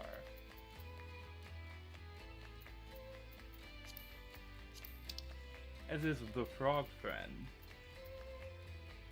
Ethereal Necromancer? I feel like I got that from Palace of the Dead. Anima? Okay, that's fun.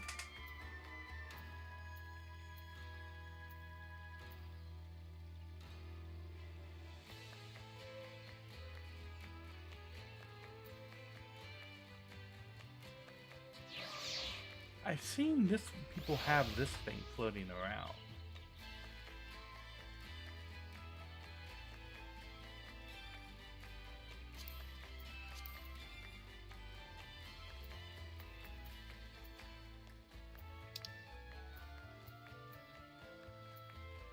Why Alexander?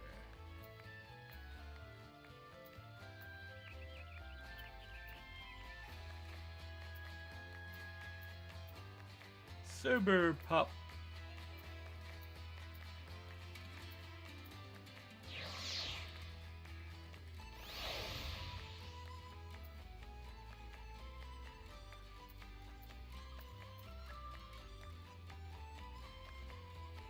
My little Nuckin.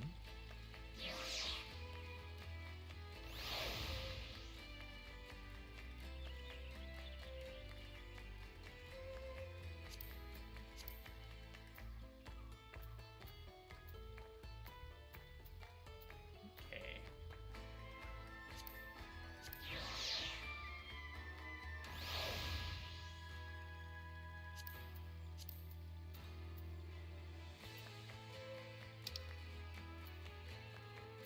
Hedgehoglet.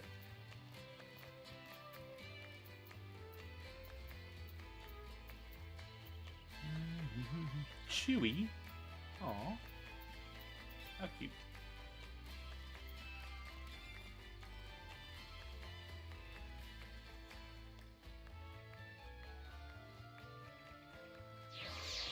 So a little puppo with a bandana.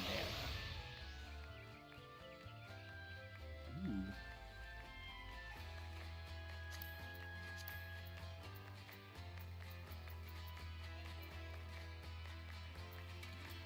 The otter.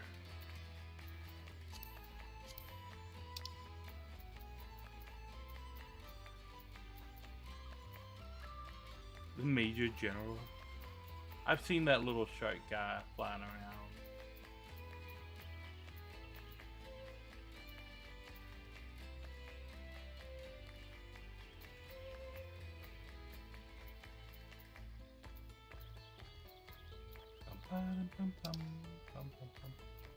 We got Bear Yui. Here are all the summons.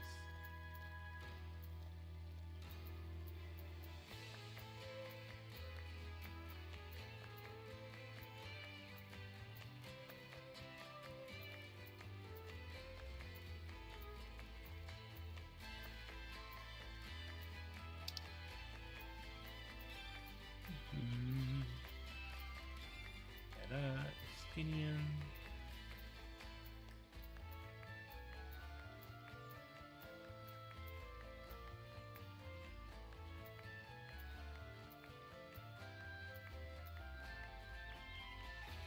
cuter.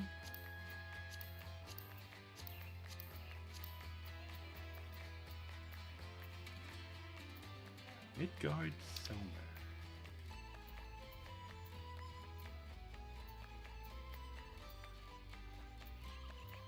A wind-up Mithra.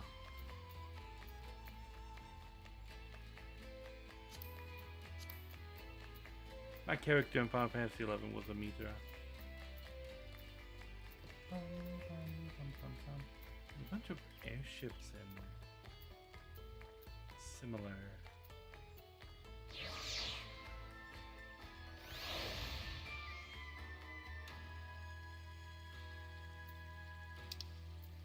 Like a little drone.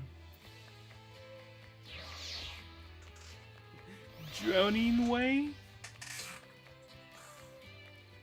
Okay, why is it so cute?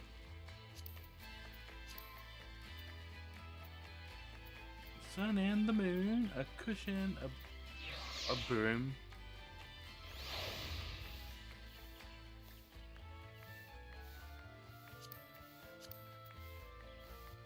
Minecart, Gold Rush minecart.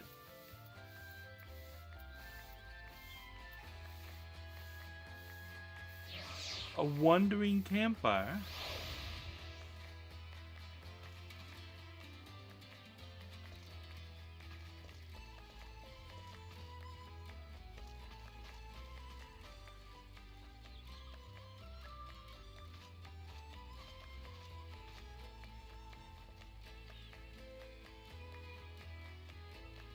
So it just stays where I summon it.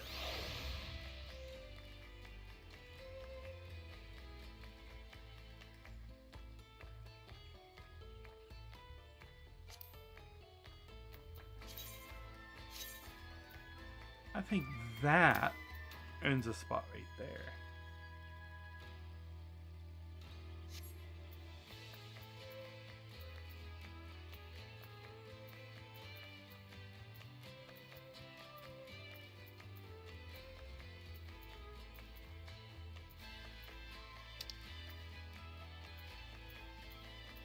Ramza, 2B. Okay.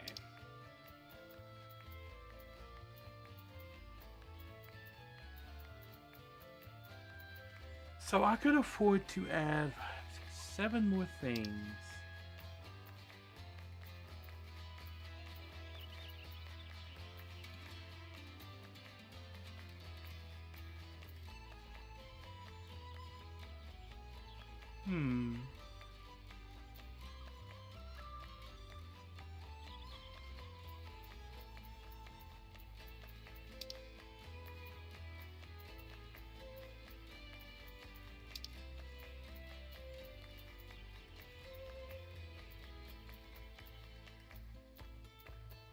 Morpho. Bum, bum, bum, bum, bum.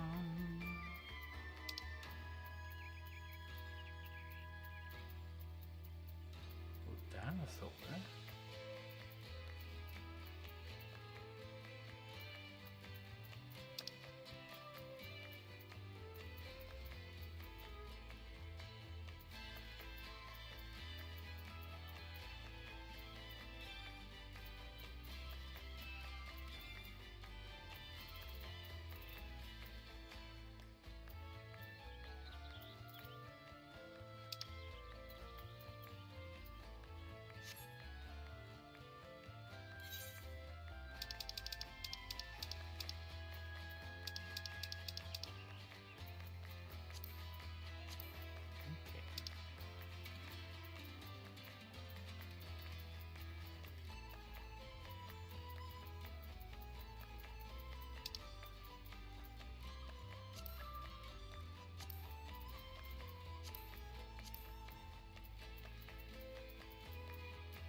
Defeat.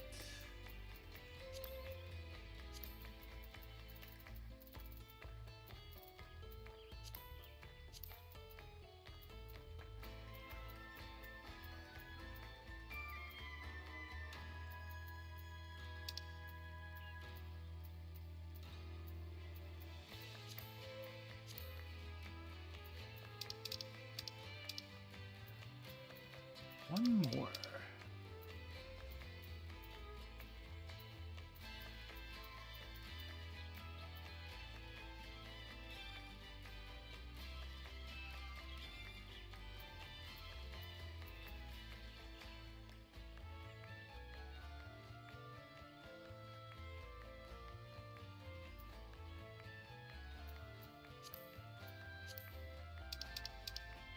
Okay, so there's a full page of favorite things for me to summon from.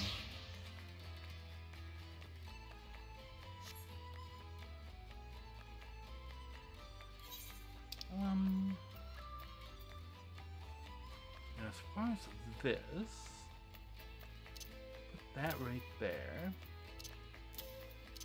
And these guys can go all.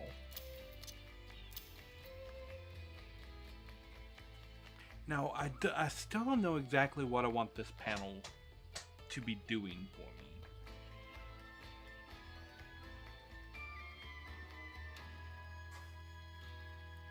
Except maybe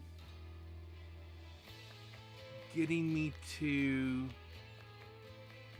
my main jobs quickly.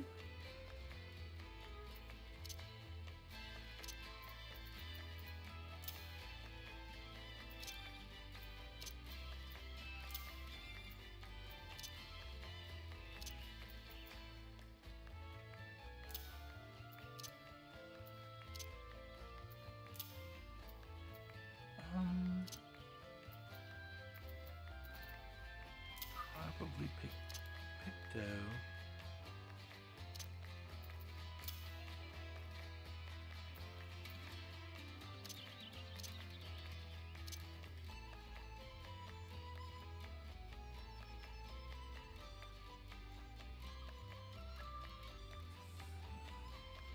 So a quick way to jump to any of my mains.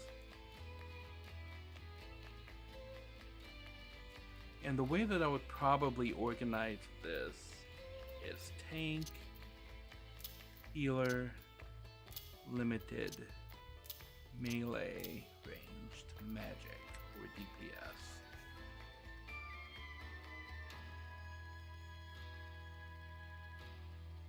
And then if I grow to love another job more than one of these, I'll just swap that out here. As far as gathering jobs,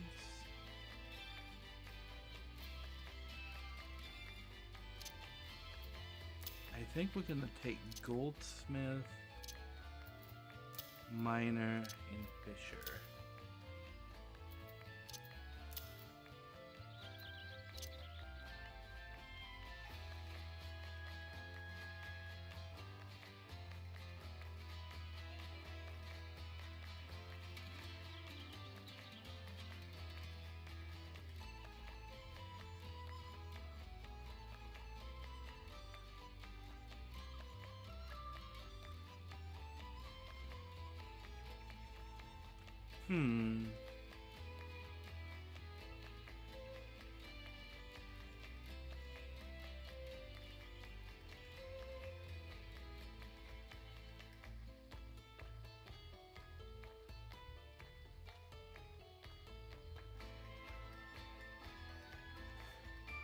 If I do this like this for crafting jobs, I can put all of the gatherer professions right there.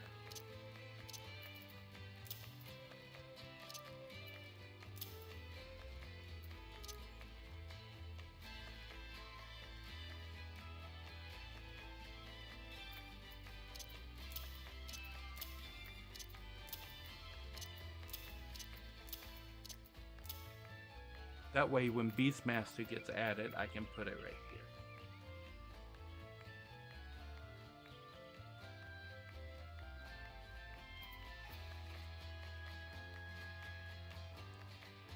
So this page 2 is very much a miscellaneous page. Now the question is, where does the miscellaneous page go?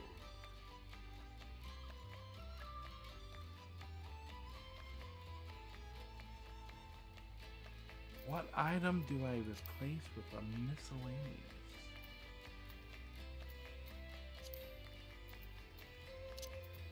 Achievements, maybe?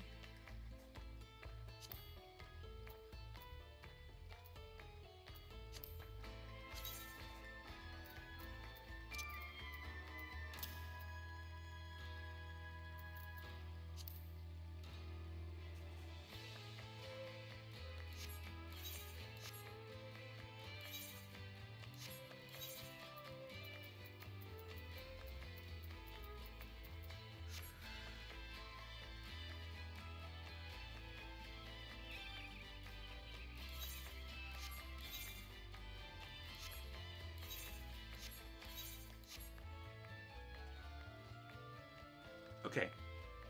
I think that actually helps a lot with cleaning stuff up.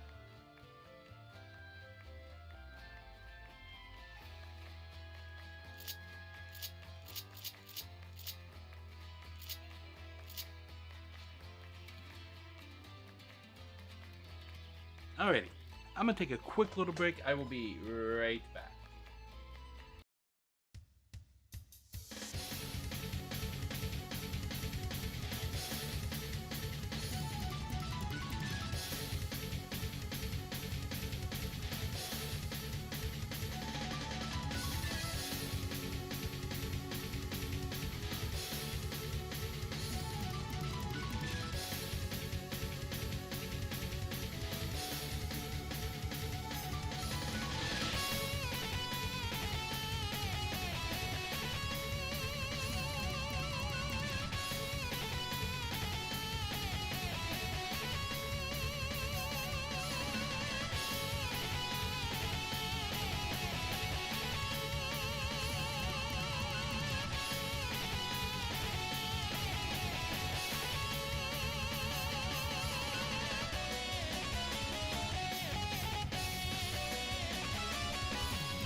Alrighty, I am back. We've had such exciting gameplay so far with me moving things about the menu systems.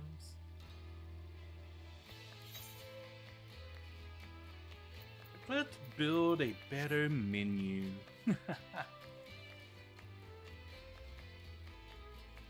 I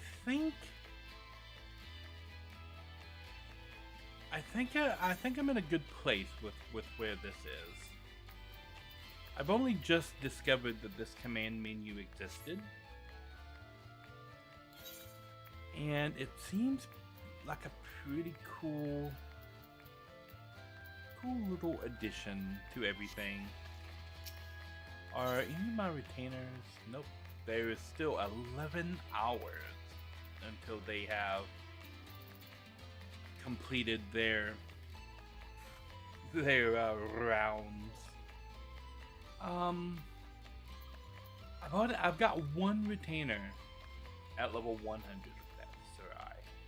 Level 100 Dragoon. Coming up is Anne, level 97 Viper. I think I'm probably gonna loot Cassia of Reaper, but I'm gonna have to level that job. And then these are all these three are miners, these three are herbalists, and then this one's a fisher. And they're all in their 70s and 80s.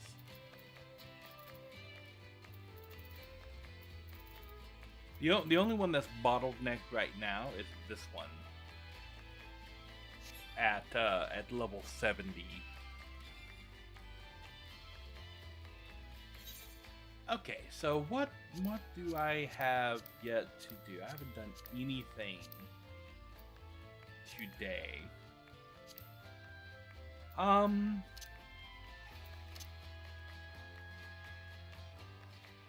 So yeah, let's lock in and let's run some things. Do some actual content in the game.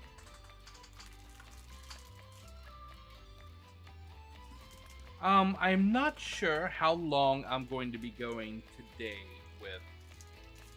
with everything. Because it is St. Patrick's Day. There's probably not that much viewership today bombing around Twitch or YouTube. The numbers seem pretty low. So I imagine that there's people doing like fun St. Patrick's Day stuff. I would imagine.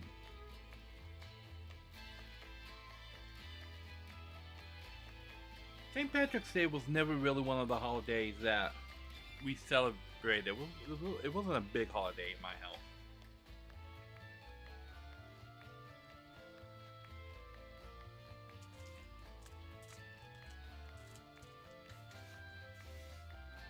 I mean, there's gotta be somebody out there who's it's their favorite holiday, right? Like one person? Probably Irish.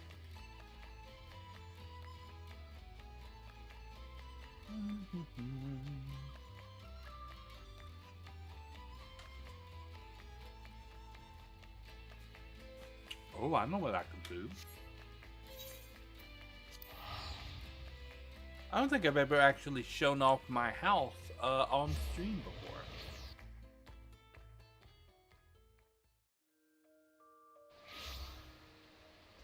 Okay. Okay. This is Nari house.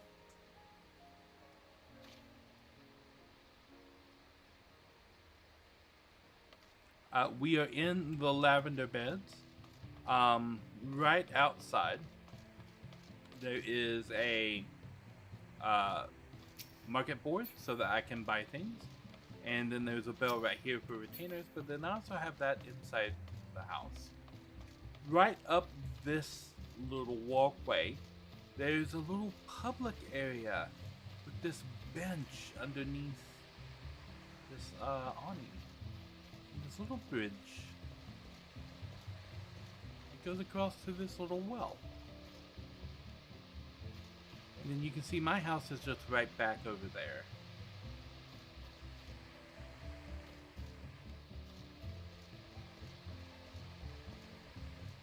And this actually overlooks, that's my house down there.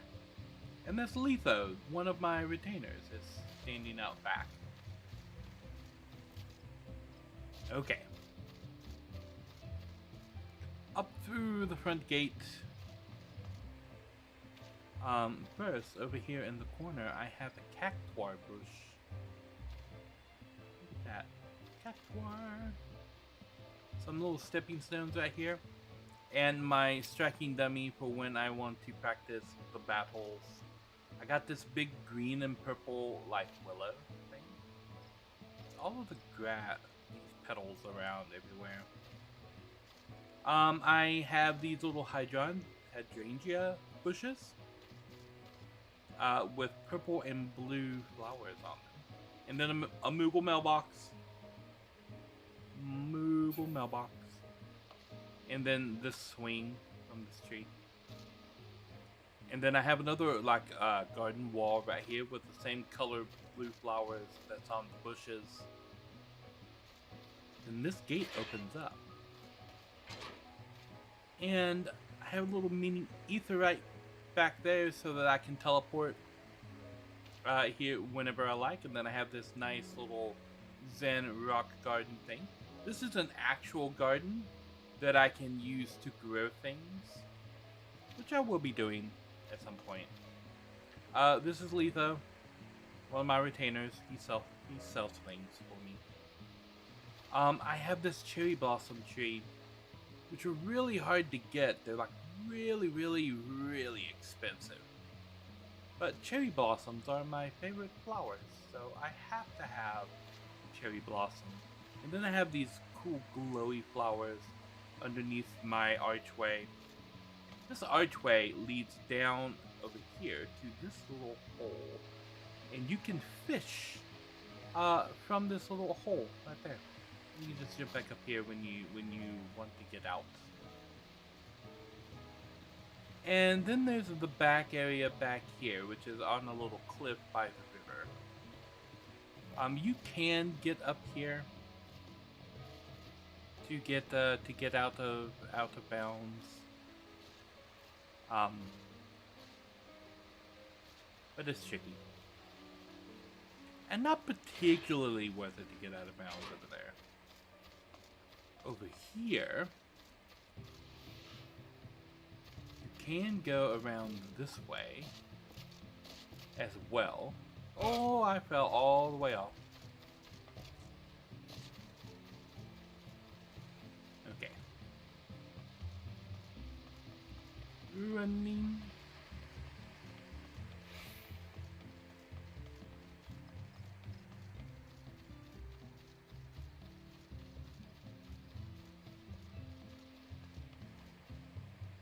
But then we got this little stargazing nook.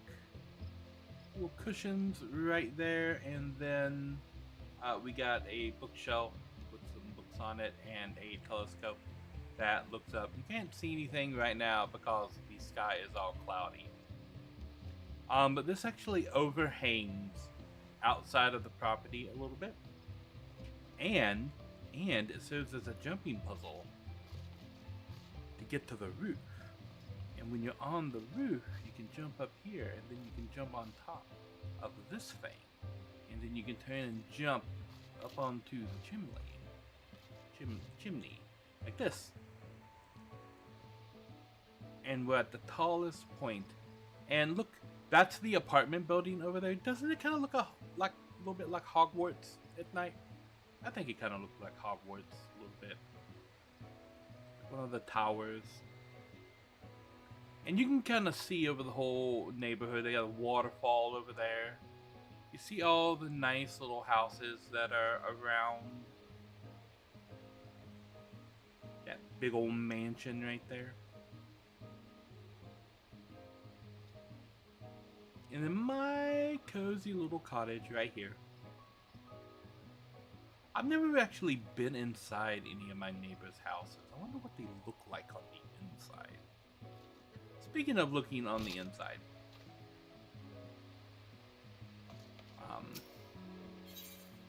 Let's go check out my estate hall. So right inside, we got my manservant dude, and then the bell for my retainers right there, and then the barbershop right there.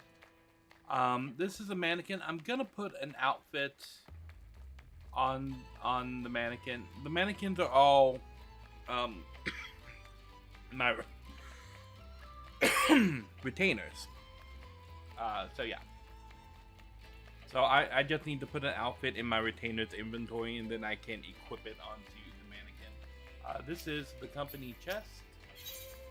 I don't think there's anything of interest in the company chest right at the moment. I've got most everything. I don't have this.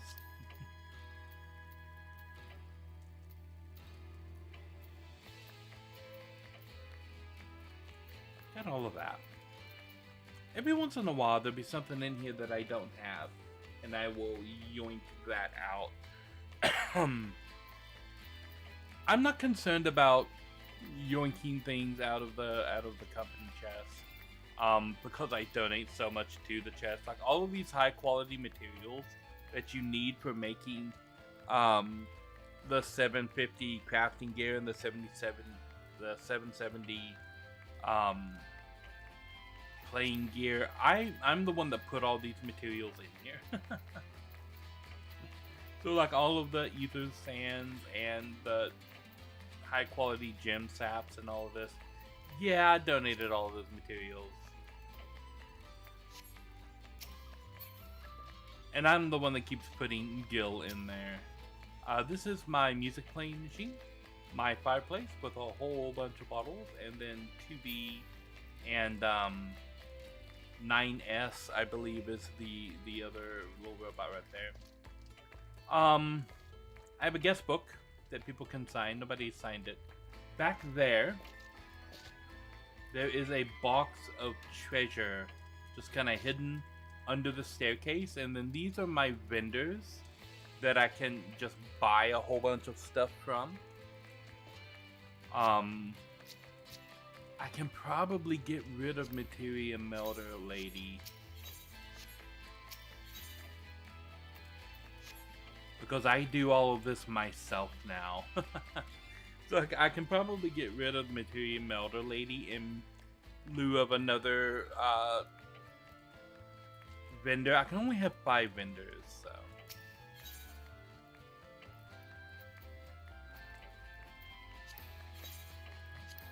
I can probably get rid of this vendor as well. Because I can access that person from a city. I can get rid of the vendor as well because I repair my own stuff. Oh my god, I can ditch all 3 of those vendors. This is a vendor that sells the majority of the dyes and stuff that I have. These are the garden patches and the stable brooms. I don't have a chocobo stable at my house.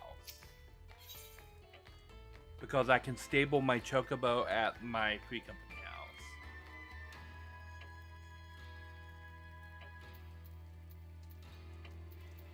Yay, friends have signed my guest book. Not enough people have signed my guest book. Right here, this is a triple triad board, and I have like the green player and the red player. For people who want to play like triple triad, and you can come here and sit. So you have one person sit on one side, one person sit on the other, and you can play triple triad.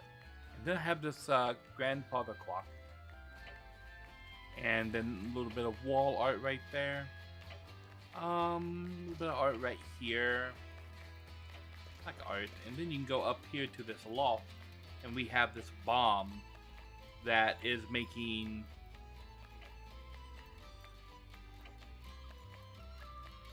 Dr. Pepper. And then I have this.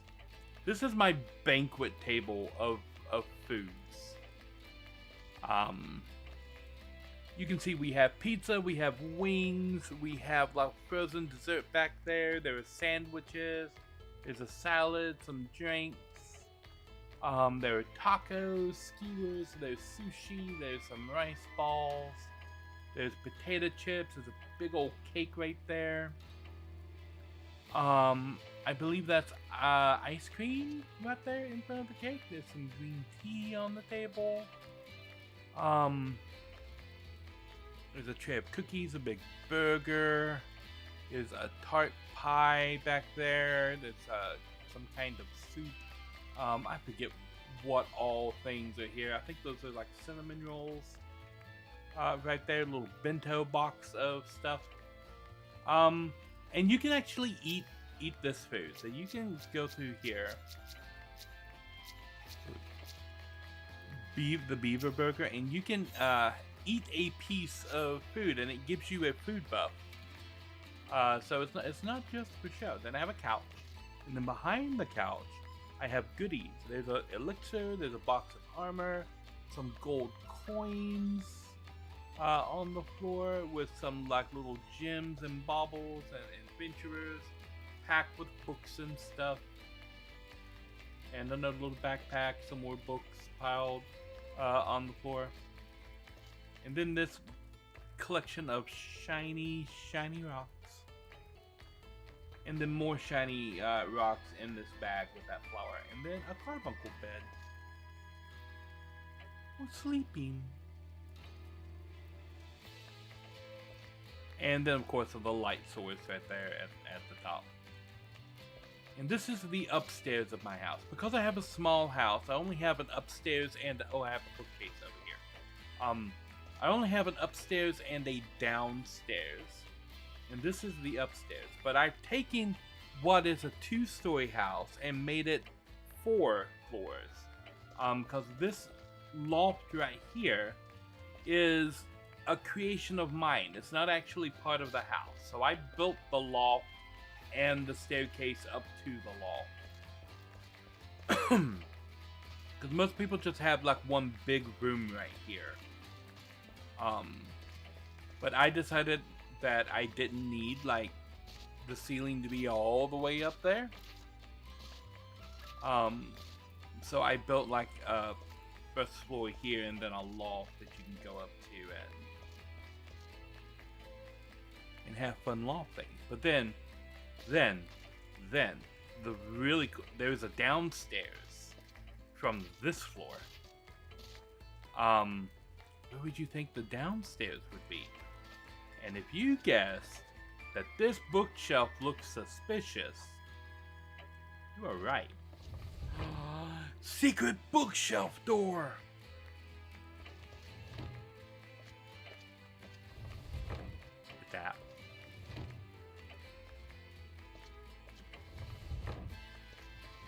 If you are not familiar with how houses are set up in 14, because all houses have the same like floor plan, right?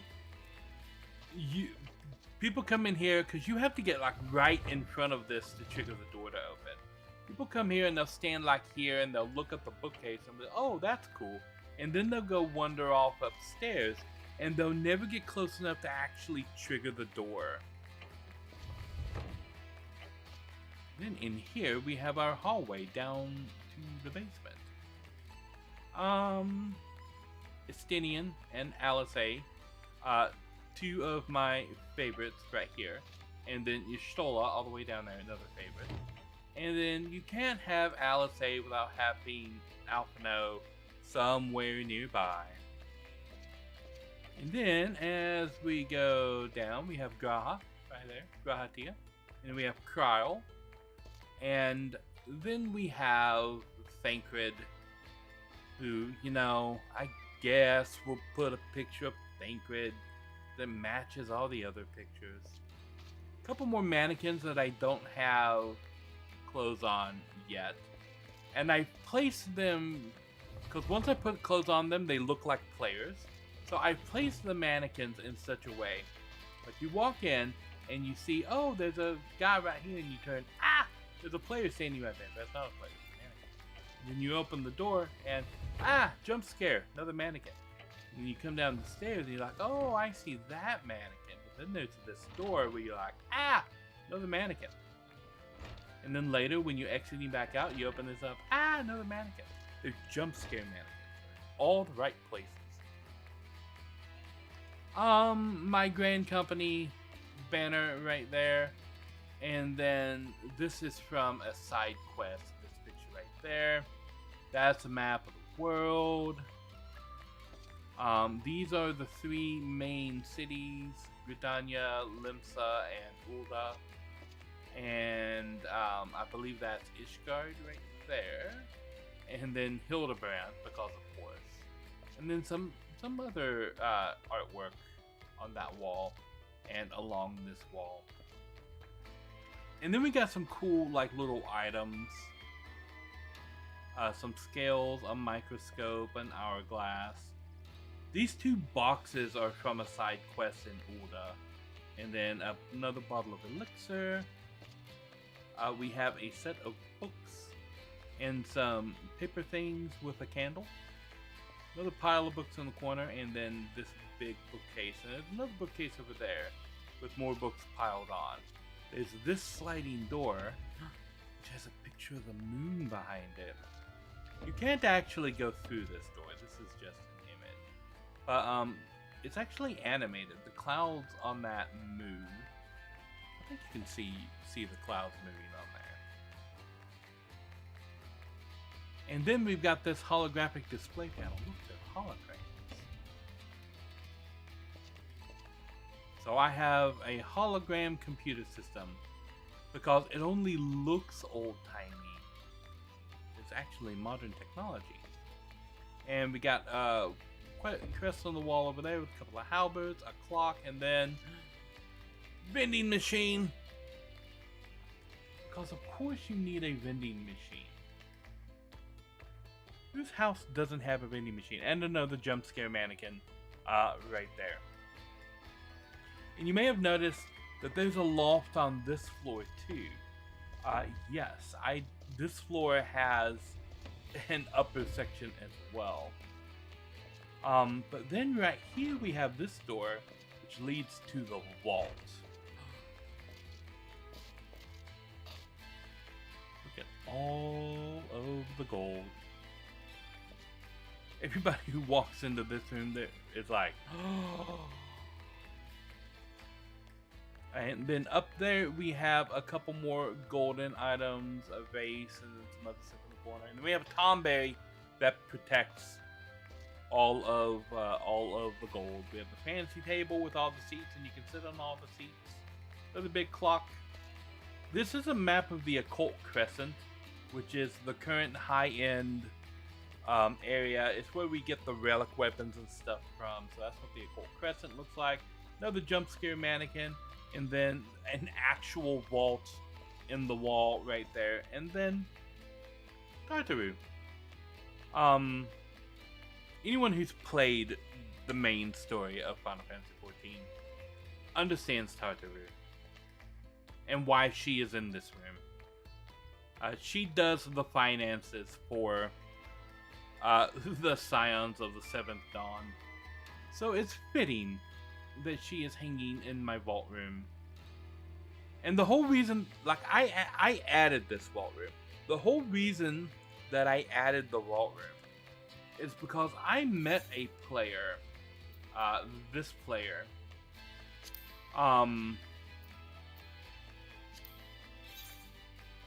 that is part of, can I go back up? Nope. I want to go to FC. Can I just like click on this?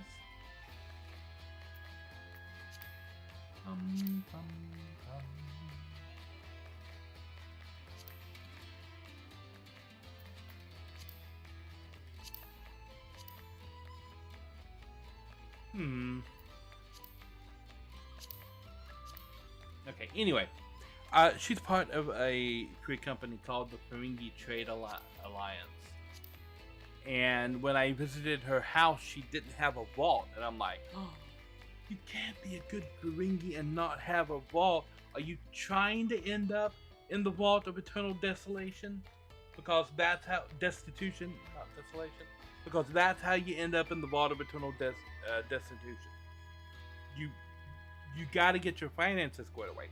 So I got her a bunch of the furniture. Like I got her the wall vault. I got her a bunch of piles of gold and chests and all this, so that she can put it in her house and not wind up in the vault of eternal destitution. You gotta have your finances sorted. And then after I built her vault, I'm like, you know what? I don't want to end up in the vault of eternal destitution either. I need to get a table full of gold pressed latinum. So I did. If you're not a fan of Star Trek, you have no idea what I'm talking about.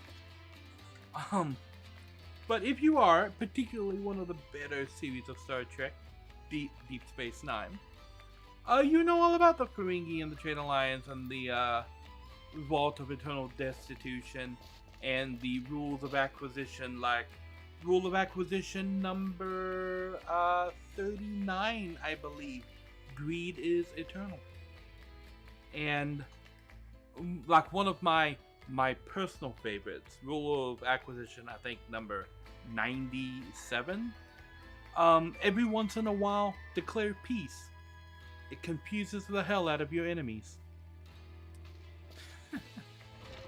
So leaving my vault, we have this little we have this window with like cherry blossoms on it. Cherry blossoms. And then we have this staircase with books. If you climb up the staircase, there's a loft and there's a pile of plushies in the corner. Little Tomberry plushie, little Chocobo, there's a Carbuncle plushie, there's a Moogle, there's a little bear, a couple of onions. And then we got like this hallway here, which are displaying all of the different job crystals that I have unlocked. Dragoon right there, because Dragoon is my original main. These are the mages right there. Black Mage, Summoner, Red Mage, Pictomancer, and Blue Mage. These are the melee jobs back here. We got Viper, Samurai, Reaper, and Paladin right there. And then that's Bard, Machinist, Monk, and Ninja. These are the tanks over here. Warrior, Paladin, Dark Knight, and Gunbreaker. This pink one is not Paladin, that is Dancer. And we got the healers over here. White Mage, Scholar, Sage, and Astrologian. And then we got the last hallway in the house. A pile of books right there, a couple of lamps, and then this desk right here lets you go back and rewatch any of the cutscenes that have happened anywhere in the game. If there's a cutscene that you've seen somewhere in the game, you can get this desk right here. It's called The Unending Journey, and go back and watch any of those. And then, you know, I'm figuring tracking stuff out. Let's not pay too close attention to that. I have a globe. I have another couch, and there's a bag of gold under the couch. And you can sit on this couch, and you can see the door down below. See, and because people who walk through that door, they never look straight up, so they won't see you sitting here on the couch observing them walking through the door. And then got a fancy little rug at the top and the bottom to denote where the doors are. And this is my house. Cool things inside, cool things outside. Yeah. I have a couple of other places. So I have an apartment in Shirogane, which is in Kugane.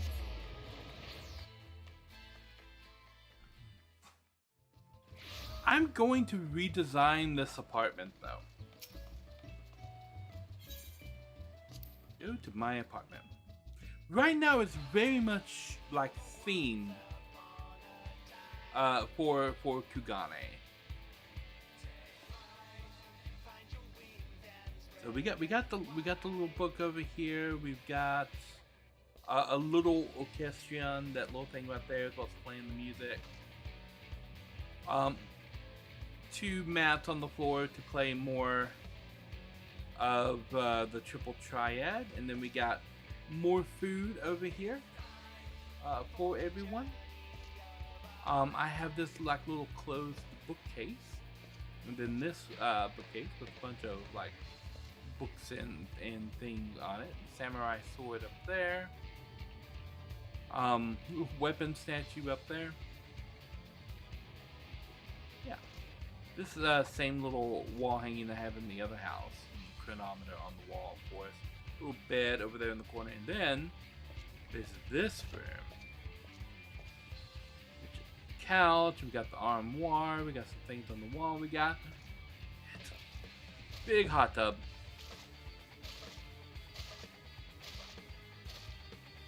Yes.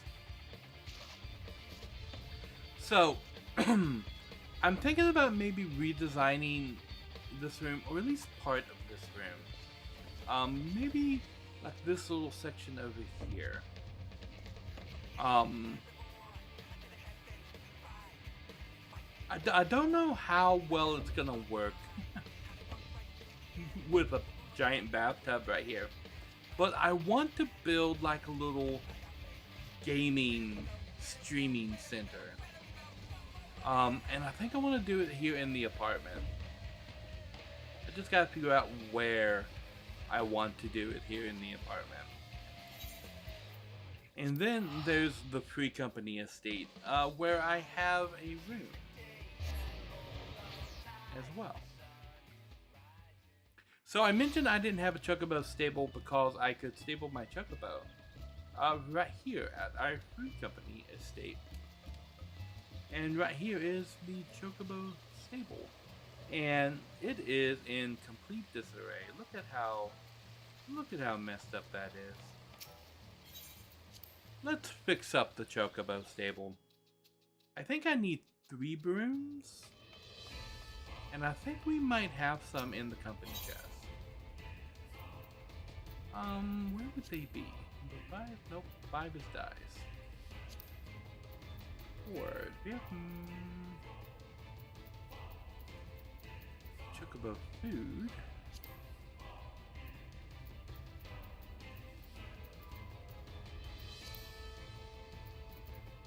There may not be any magic brooms in here.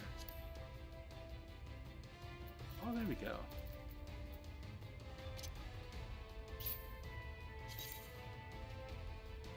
3 of them.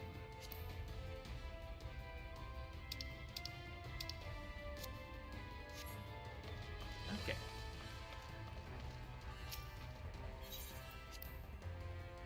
And you can never know what music is actually going to be playing inside the Free Company house. Let's clean up the stable a little bit.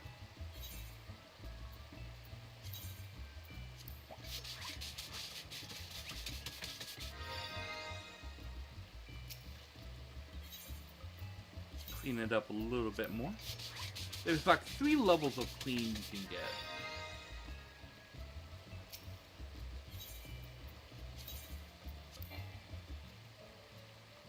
Okay, so 2 levels of clean. Well, 3 levels because there's messy, there's clean, and then there's like pristine.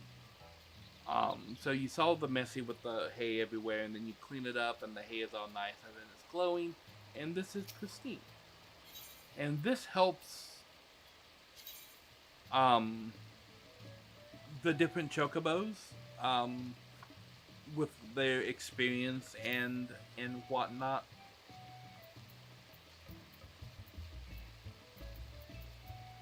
So many people that I don't know. Okay. Let's help train some people's chocobos, shall we?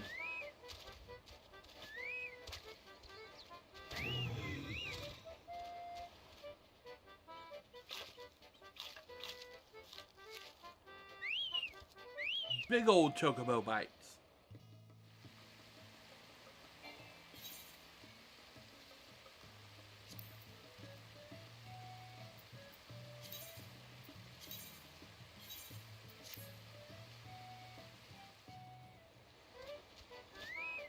I've got plenty of food to help train people's chocobos.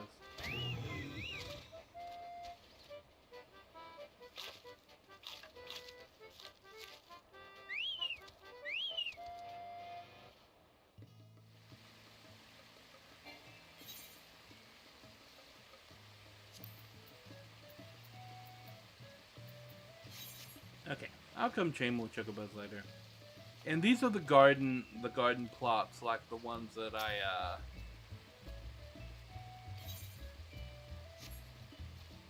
I have at my house. Except I'm not growing anything at my house at the moment. I do want to grow some things. Now that I think auto umbrella is so cool. I didn't even notice that the umbrella came out. That's awesome.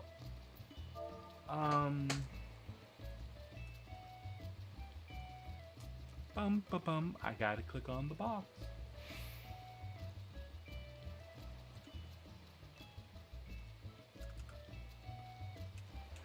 Fairy. I want to do some fairy apples. I need fairy apple seeds.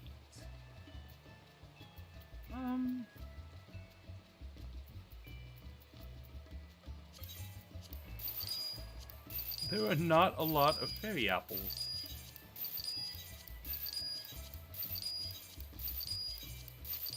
So I will buy all of the fairy apple seeds. Are there any fairy apples? There's a few fairy apples. I have a friend who is cuckoo for fairy apples. So I'm going to start growing fairy apples so that I can have fairy apples. Enter the estate hall. So, my free company is crazy. I don't need these two. But I could probably put this person, material supplier. I have a junk monger. Don't need a salvager, but I could do with a housekeeping node. So I could put a material supplier and a housekeeper in my apartment. Here we have some different foods. There's that dessert that I have. But look at those pancakes. They're massive giant pancakes. And it looks like beans and rice. Sandwich there. Little fox on the ground.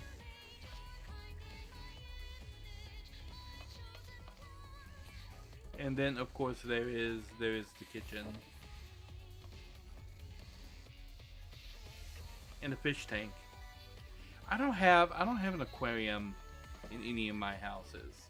There's a bread cabinet right there. Oh my god. I might have to make a bread cabinet.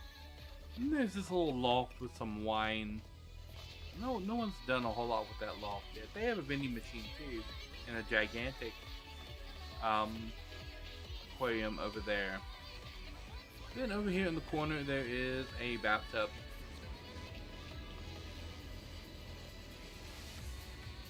A shoe rack, I guess. And another little kitchen-y type area. And then of course there's a downstairs.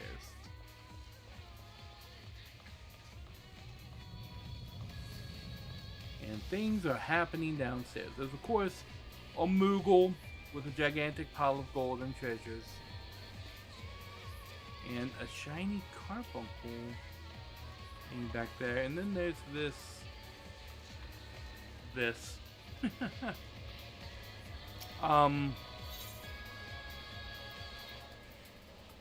These are from the gold saucer. And what's really interesting, monster toss. I need to hit the little box. Miss. Aha.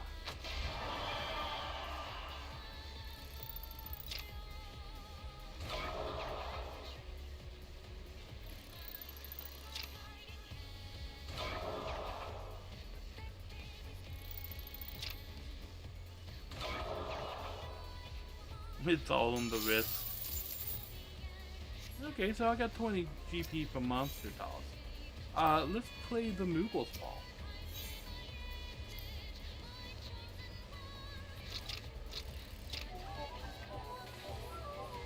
Oh, I only get one push of the buttons. Do this. Okay.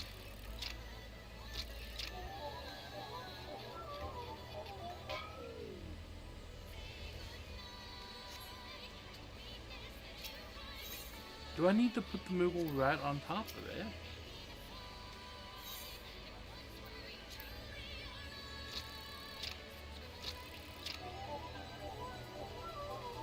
Aha!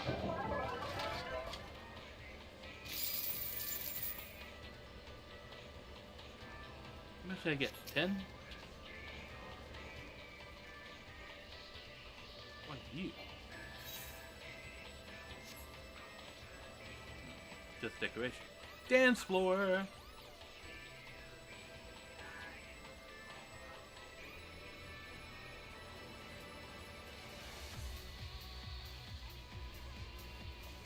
I don't know what's going on with that.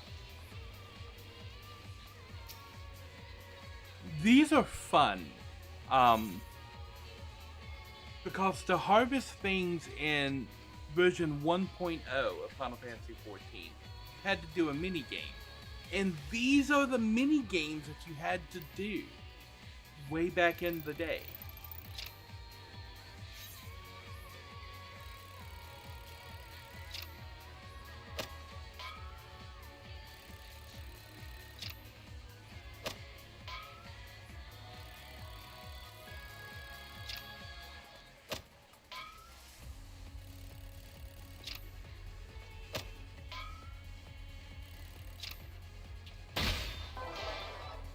Aha.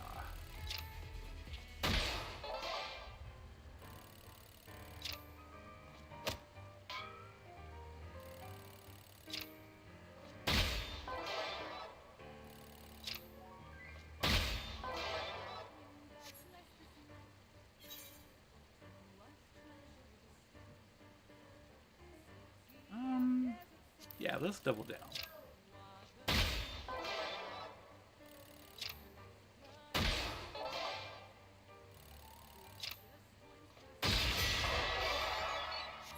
Nice. Yeah, double down.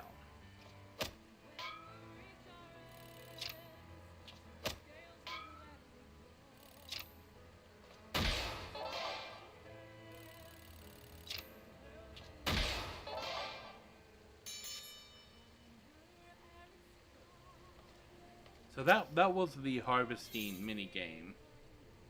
And this is the mining mini game.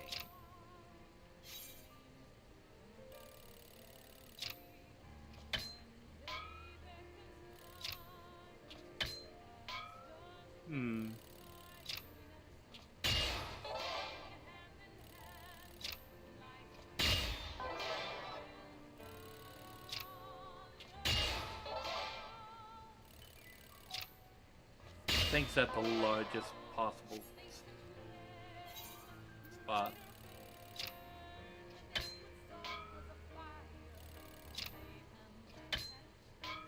No. Oh, nice.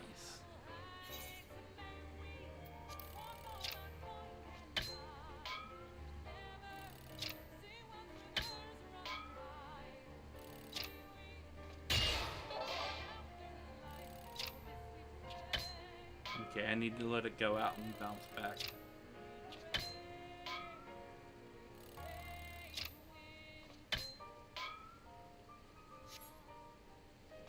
Okay.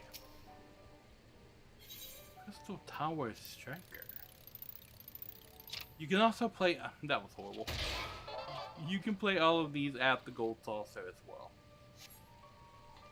They are on the second floor of the Gold Saucer. And then, of course, there is this ritual going on with all these little guys.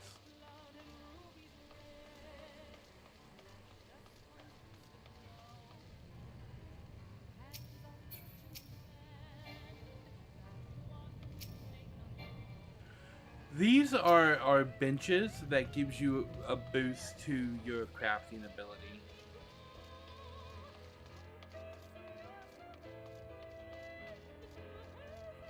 Those are mannequins. That's what they look like when they have clothes on.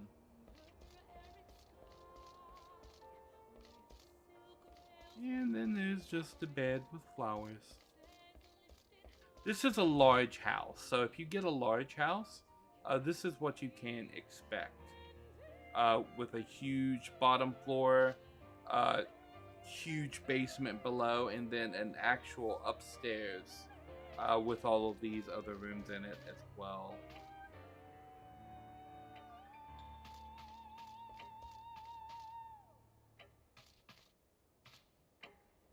All of the books.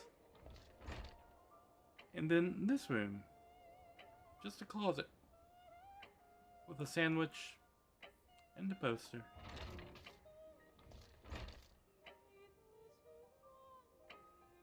Don't ask questions. And then, of course, every member of the Free Company gets their own room.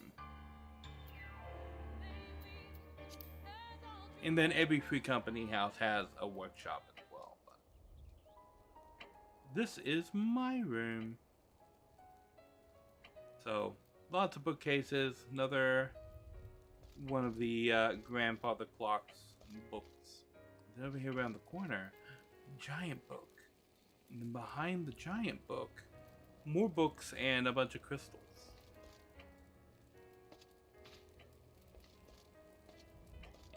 Then Minfilia, who died. I don't have Archfont, who also died. Little food out for people right there. Yep, these are my houses.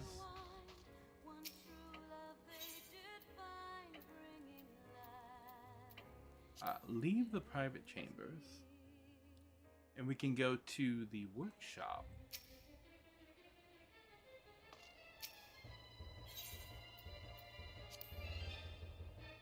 Bum, bum.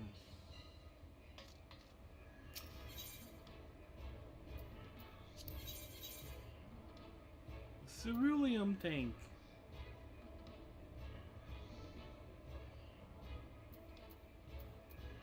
I don't need any ceruleum. I'm not sending anything out on voyages. But you can send out airships and the glorious Catboy and submarines.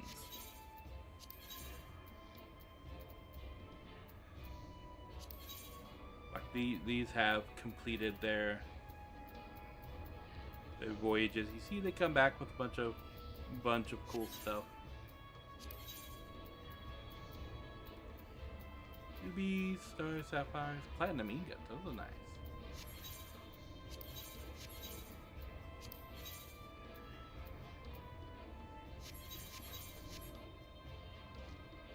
But yeah, you get your own little workshop when you have a Free Company, and you can send out submersibles and airships to to go on missions and whatnot. You can send out your retainers on similar ventures.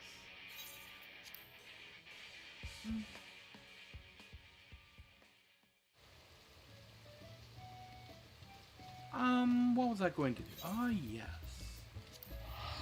We were going to go plant some seeds. I also have an island. Would you like to see my island? I have an island.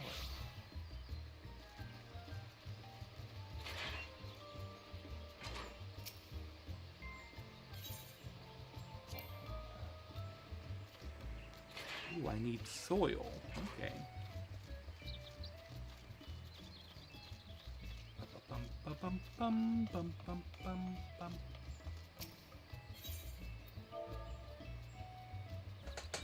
Okay.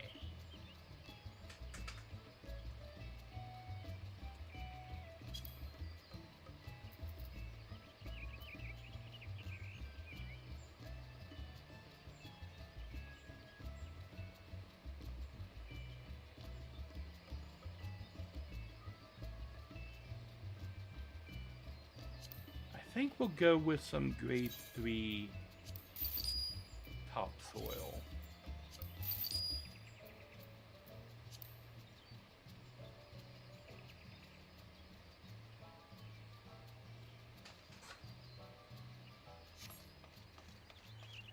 Okay, now that I have acquired soil, I should be able to plant things now.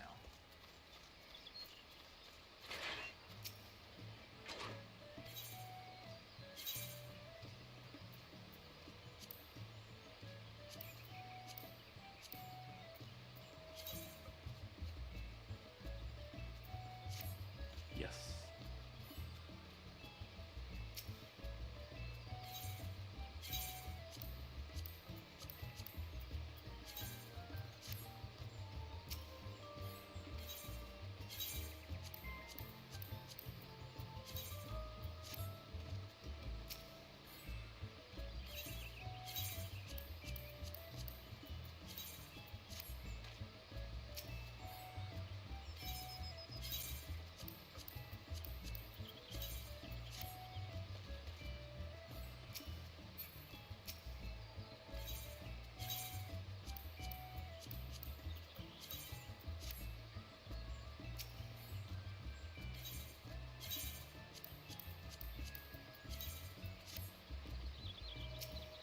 Okay.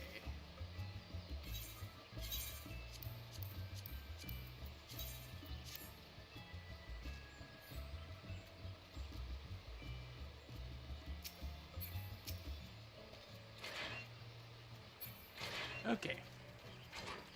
Planting has been a success.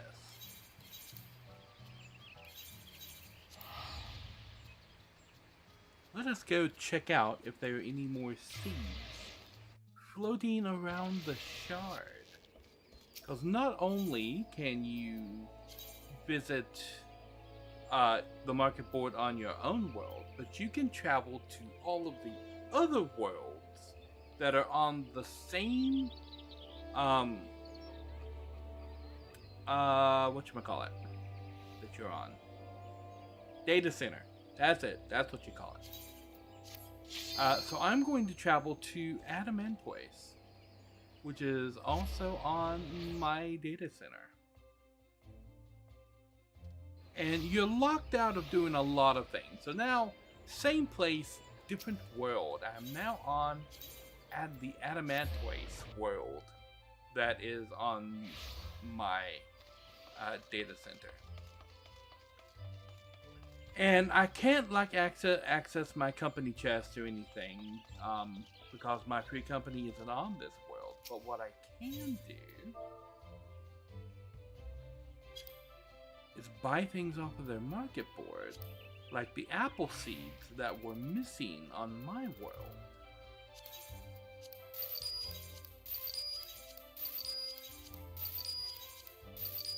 People are selling them one at a time, except for that one guy who's put up 15.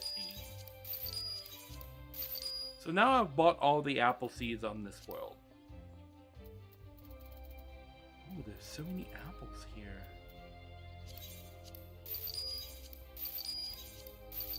And I'm just gonna buy some apples.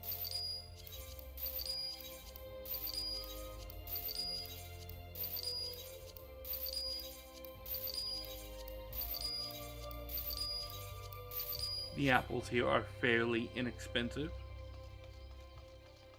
And then we're going to travel to the next world on the shard, and I'm going to corner the market on these here apples. I do also need to pay attention to how much money I have,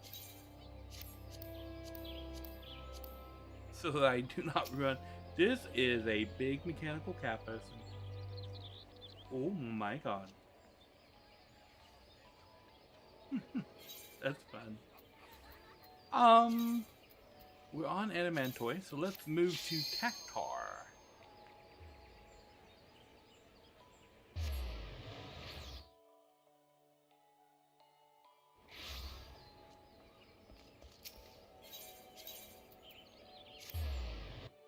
Back to the market board. To search for more apples.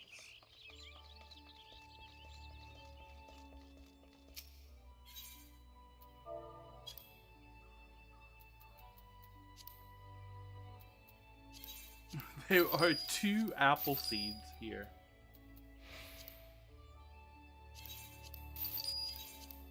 And 18 apples.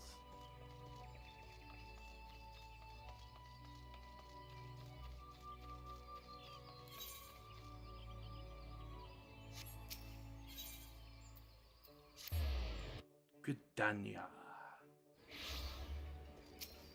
Okay. So we're on Cactar, so let's go to Fairy now. Named after the apple? Probably not. It's most likely the other way around. Most likely. Okay. To the Shaded Bower.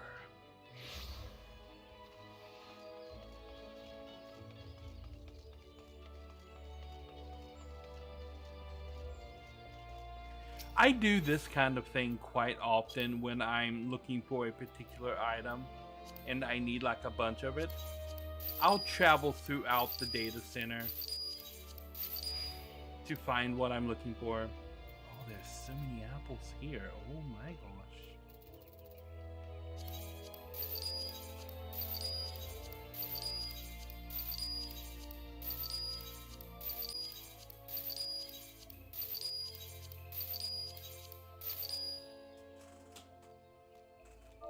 Okay.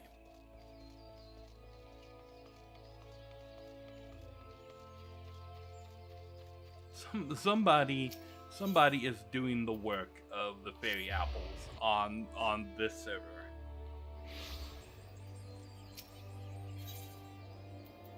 Okay, this is fairy. So next we've got Gilgamesh.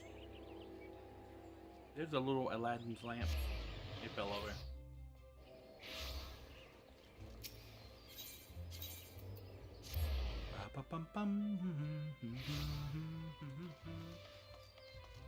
Running.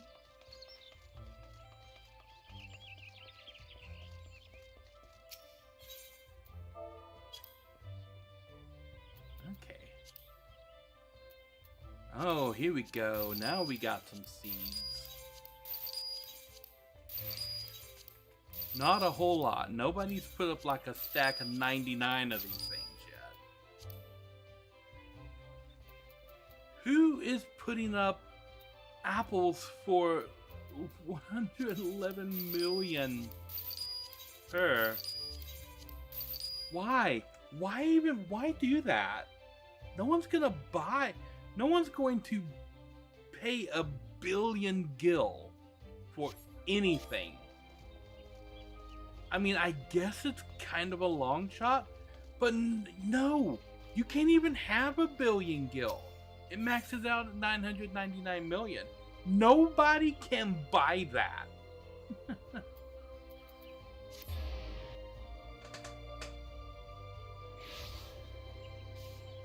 Which I guess is probably why they put it up there, so that they can have something that literally can't be bought. Okay, we are on Gilgamesh, so next is Genova. But yeah, your gil counter maxes out at 999 million. And although you can have more than that, because you can put that much gil on each of your retainers, you can have 10 retainers, and you can put that much gil in your free company. So it's possible to have 10, 11, like 12 billion gil on one account. But you can only carry 999 million, like all 9. So you're 1 gil short of being able to carry a billion gil on your person.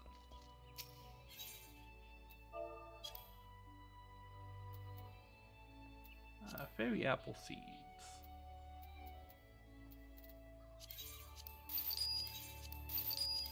This person is...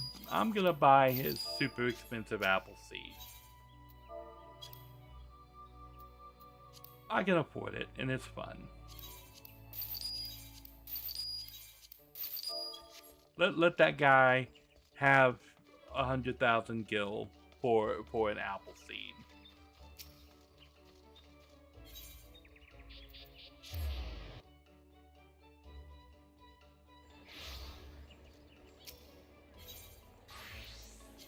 Okay, we are on Genova, so next is Midgard Summer. Did I buy all the apples on Sargatanas? I don't remember. All the people standing right there, oh my gosh.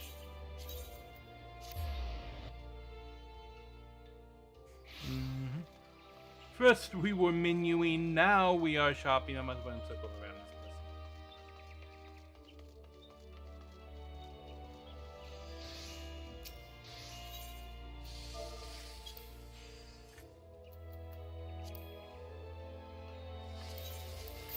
Not a whole lot of seeds.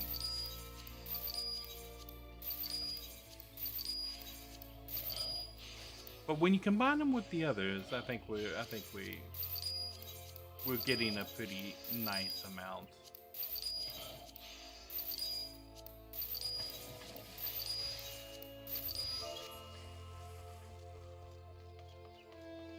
Boing.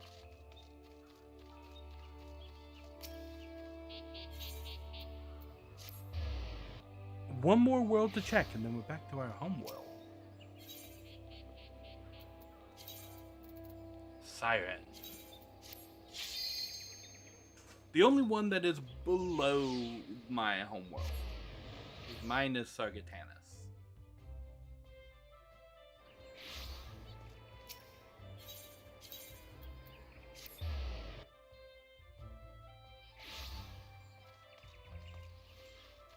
Okay.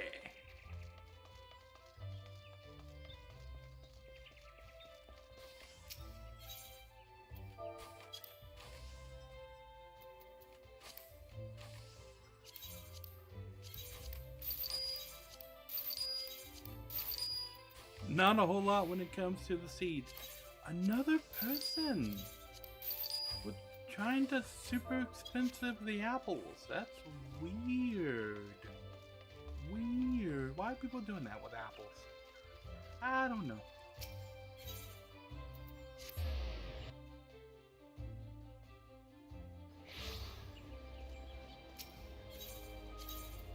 Back home. That's the wrong option. Bam.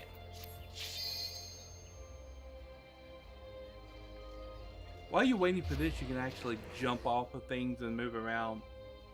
You can't do that when you're queuing for anything else.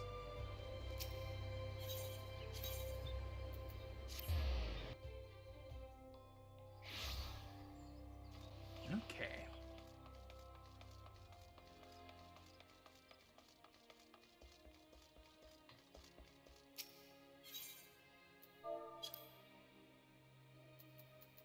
I think I did buy all the apple seeds. Not buy all the apples. How many apples do I have now?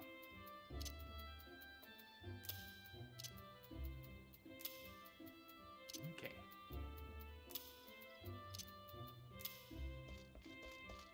I need at least 94 grade 3 topsoil.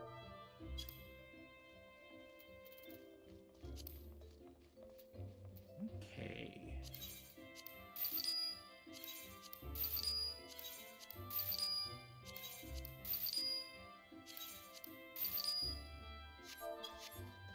There we go. And now I can put the broom back in the company chest. I think it was on the first page, yes.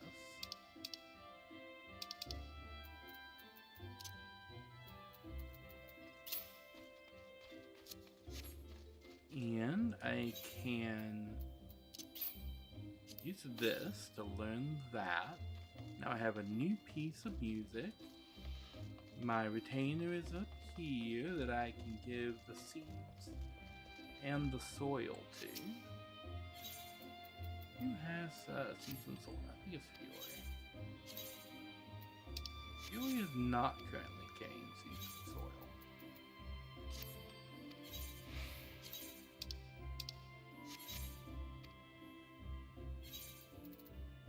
Okay, Ishar.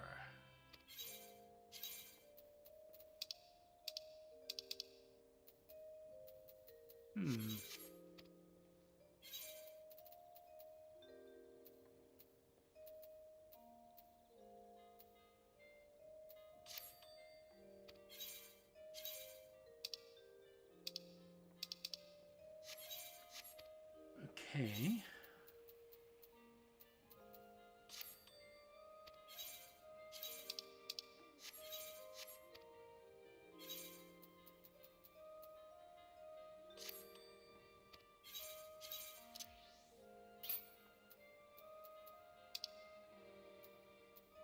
Oh, right here, okay.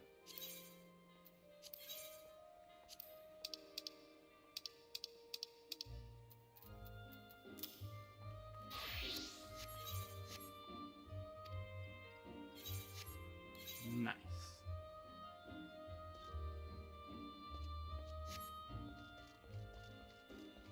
Okay, now we go to a mailbox so that I can facilitate apple delivery.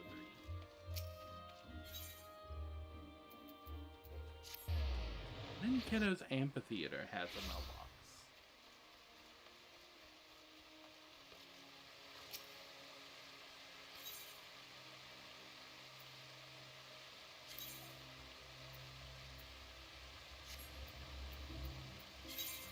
New.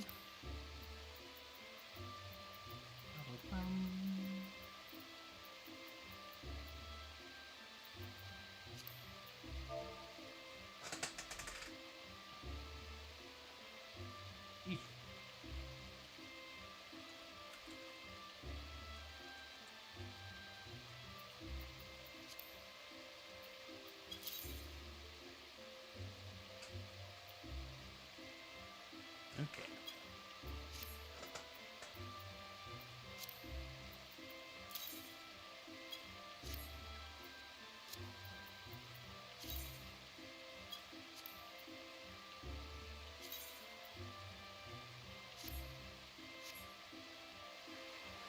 Apple sent.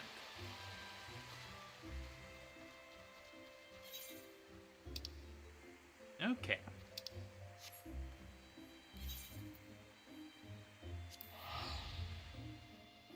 We will return home.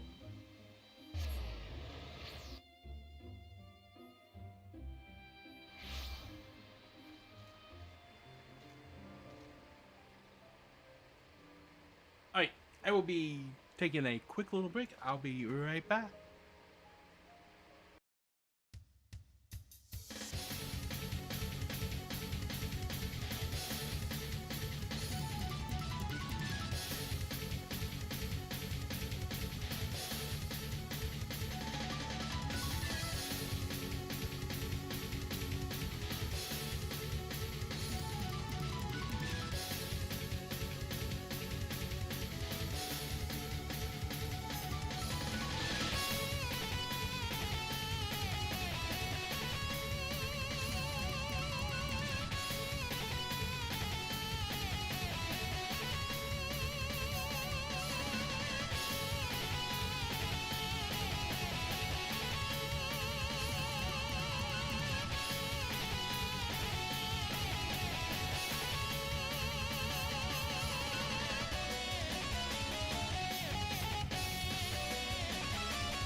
Alrighty. I have returned. I think we have accomplished most of the things I wanted to accomplish.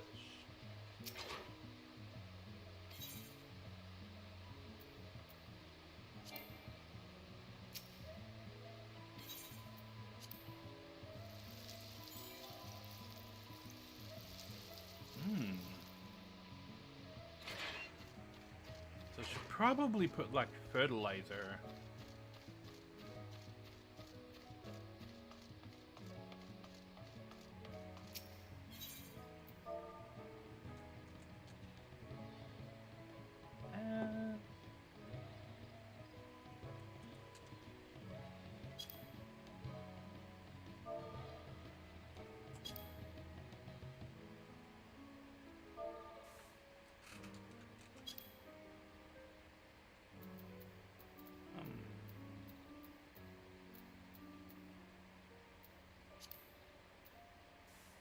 Okay.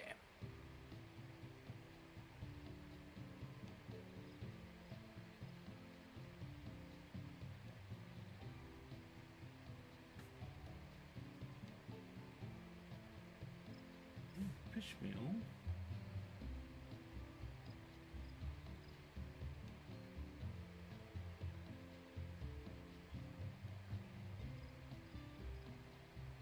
But you look so good, bring a tear to your eye.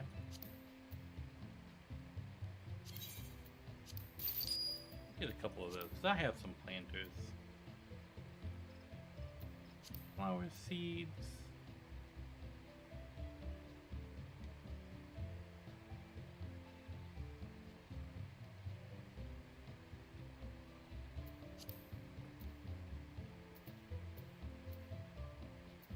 Bum, bum, bum.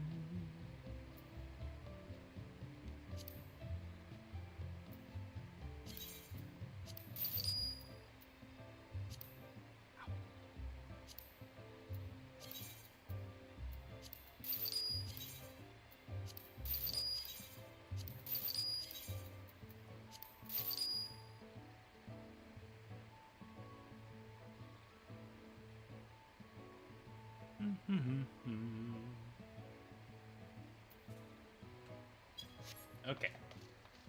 Fertilizer required.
Okay.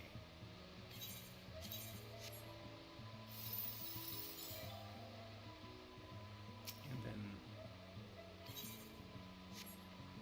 I believe I've already fertilized this one.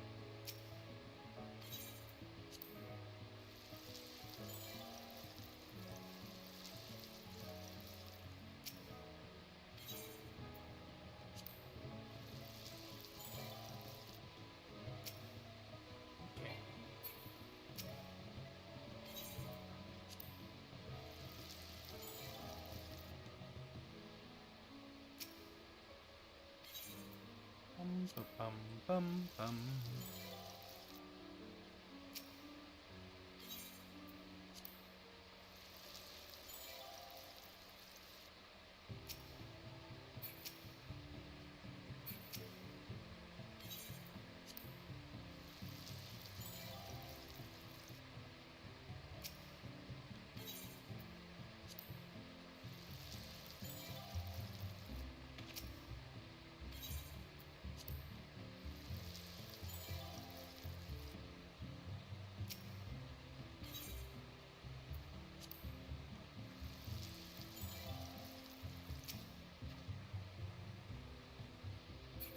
Okay.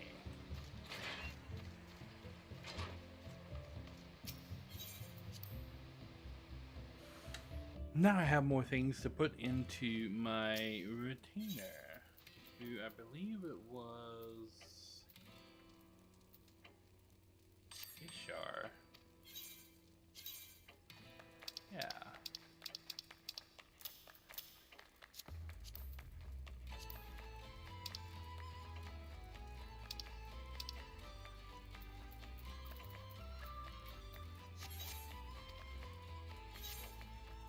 And then I have one more place that I can show all.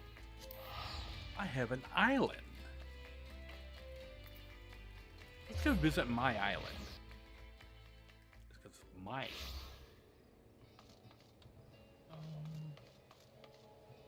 It's airport, right?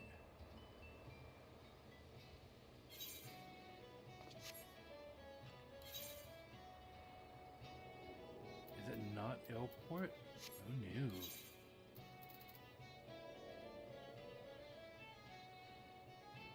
Is it Wineport?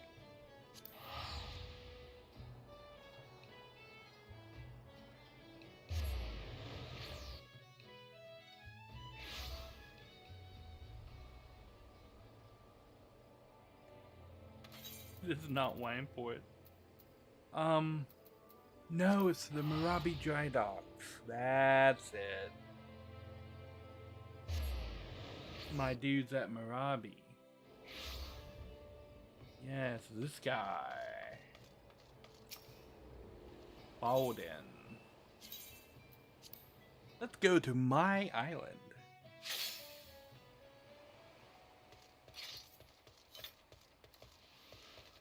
Island sprint.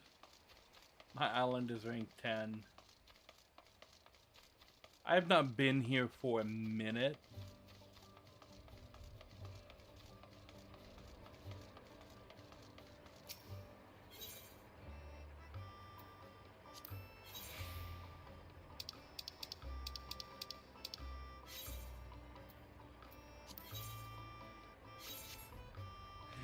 There's nothing.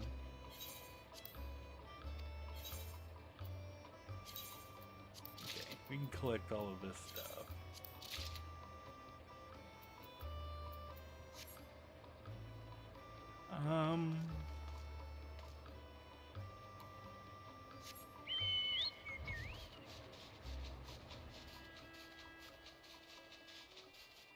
Don't remember where the farm is.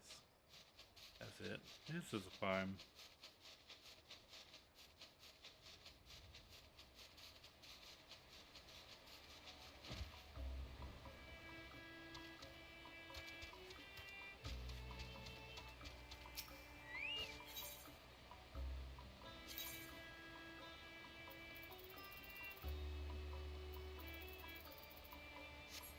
Okay.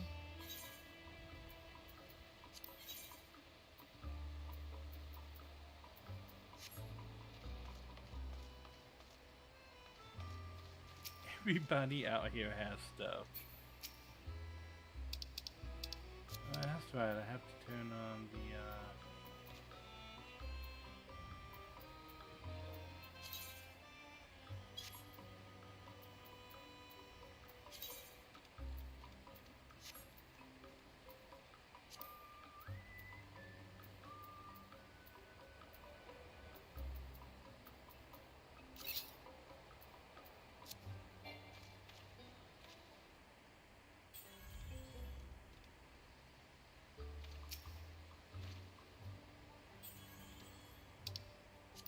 okay.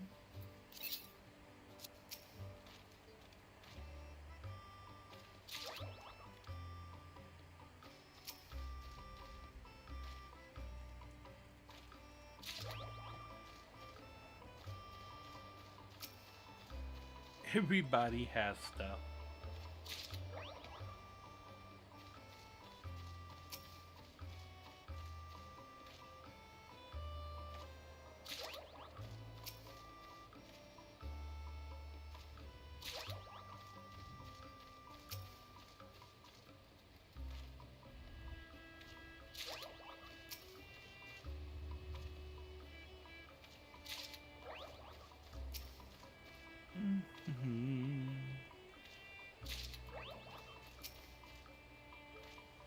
Dodo of Paradise.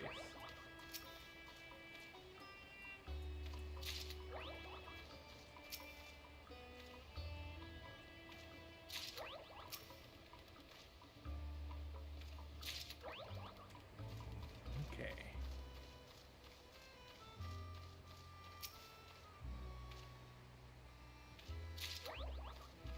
I didn't remember that I'd caught so many of the rare ones. So there's normal and then there's rare. So the normal is like the chocobo and the rare is the black chocobo. And each different type of creature on the island has a normal version and a rare version. Like the dodo and the dodo of paradise. The opa opu and then the white opa opu. The Grydon and then the big red Grydon thing. The island doe.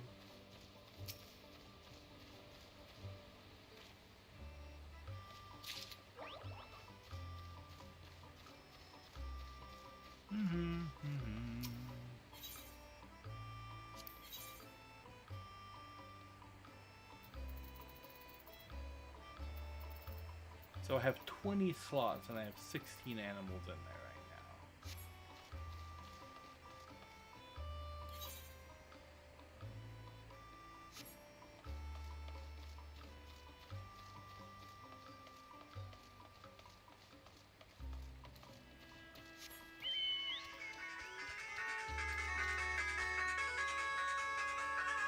now. One moment.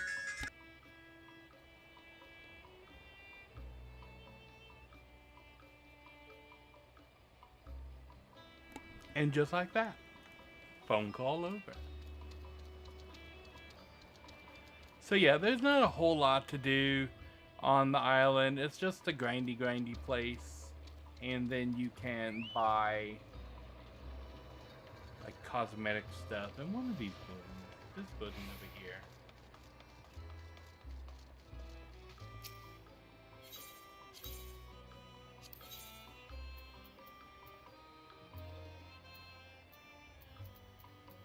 These are a bunch of minions?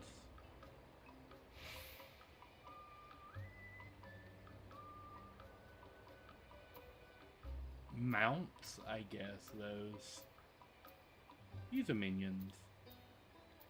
The posture otter.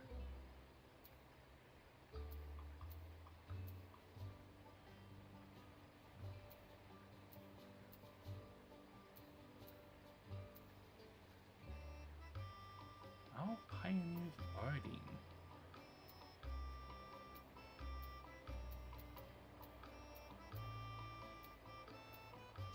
I'll buy this. I'm always down for some more chocobo barding.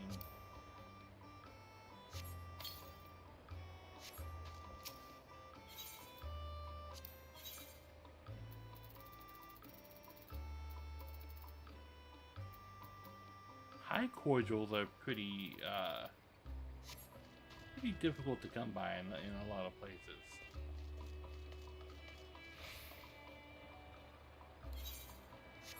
Okie dokie. So yeah, that's the island. Not a whole lot to do on the island. So yeah, I think that's gonna be it for the stream for today. Just some chillaxing and doing nice little things in FF14. Nothing terribly strenuous, and this was kind of a stress test for FF14 and how it handles with streaming and everything. And now I know that it can. But the problem is this Windows thing. So I'm gonna have to sort out whatever this Windows issue is first before I can like deep dive into FF14 and getting all of this set up and running and streaming it on the regular. I'm going to have to sort out whatever this Windows problem is. Anywho, we're gonna be back tomorrow with what I believe is going to be Mega Man 1. So probably not a super long stream tomorrow, as we're going to do Mega Man 1 and then pretty much be one and done with Mega Man 1, and then a new poll will go up for what happens after Mega Man 1. We go to Mega Man 2. Do we go to Doom 2? Do we go to Zelda 2? A bunch of 2s. Or do we start something brand new? You never know. You never know. Never know. Anyway, tomorrow, Mega Man. And then we'll see what's happening. Woof woof. little pup over there. You can other little pup over here. You can let your minions loose on your island and they just kind of wander about. And I put all of my dog minions, like there's another little doggo over there, and another one over there.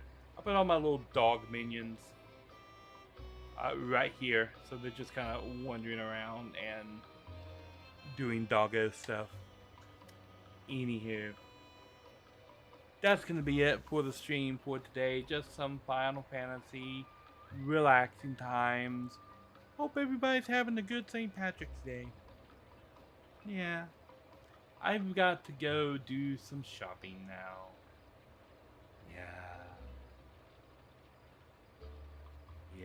Yeah. Okay, I will be back tomorrow at 2 with some Mega Man. So I want to thank you guys for watching, and I will catch you on the flip side. Nari out.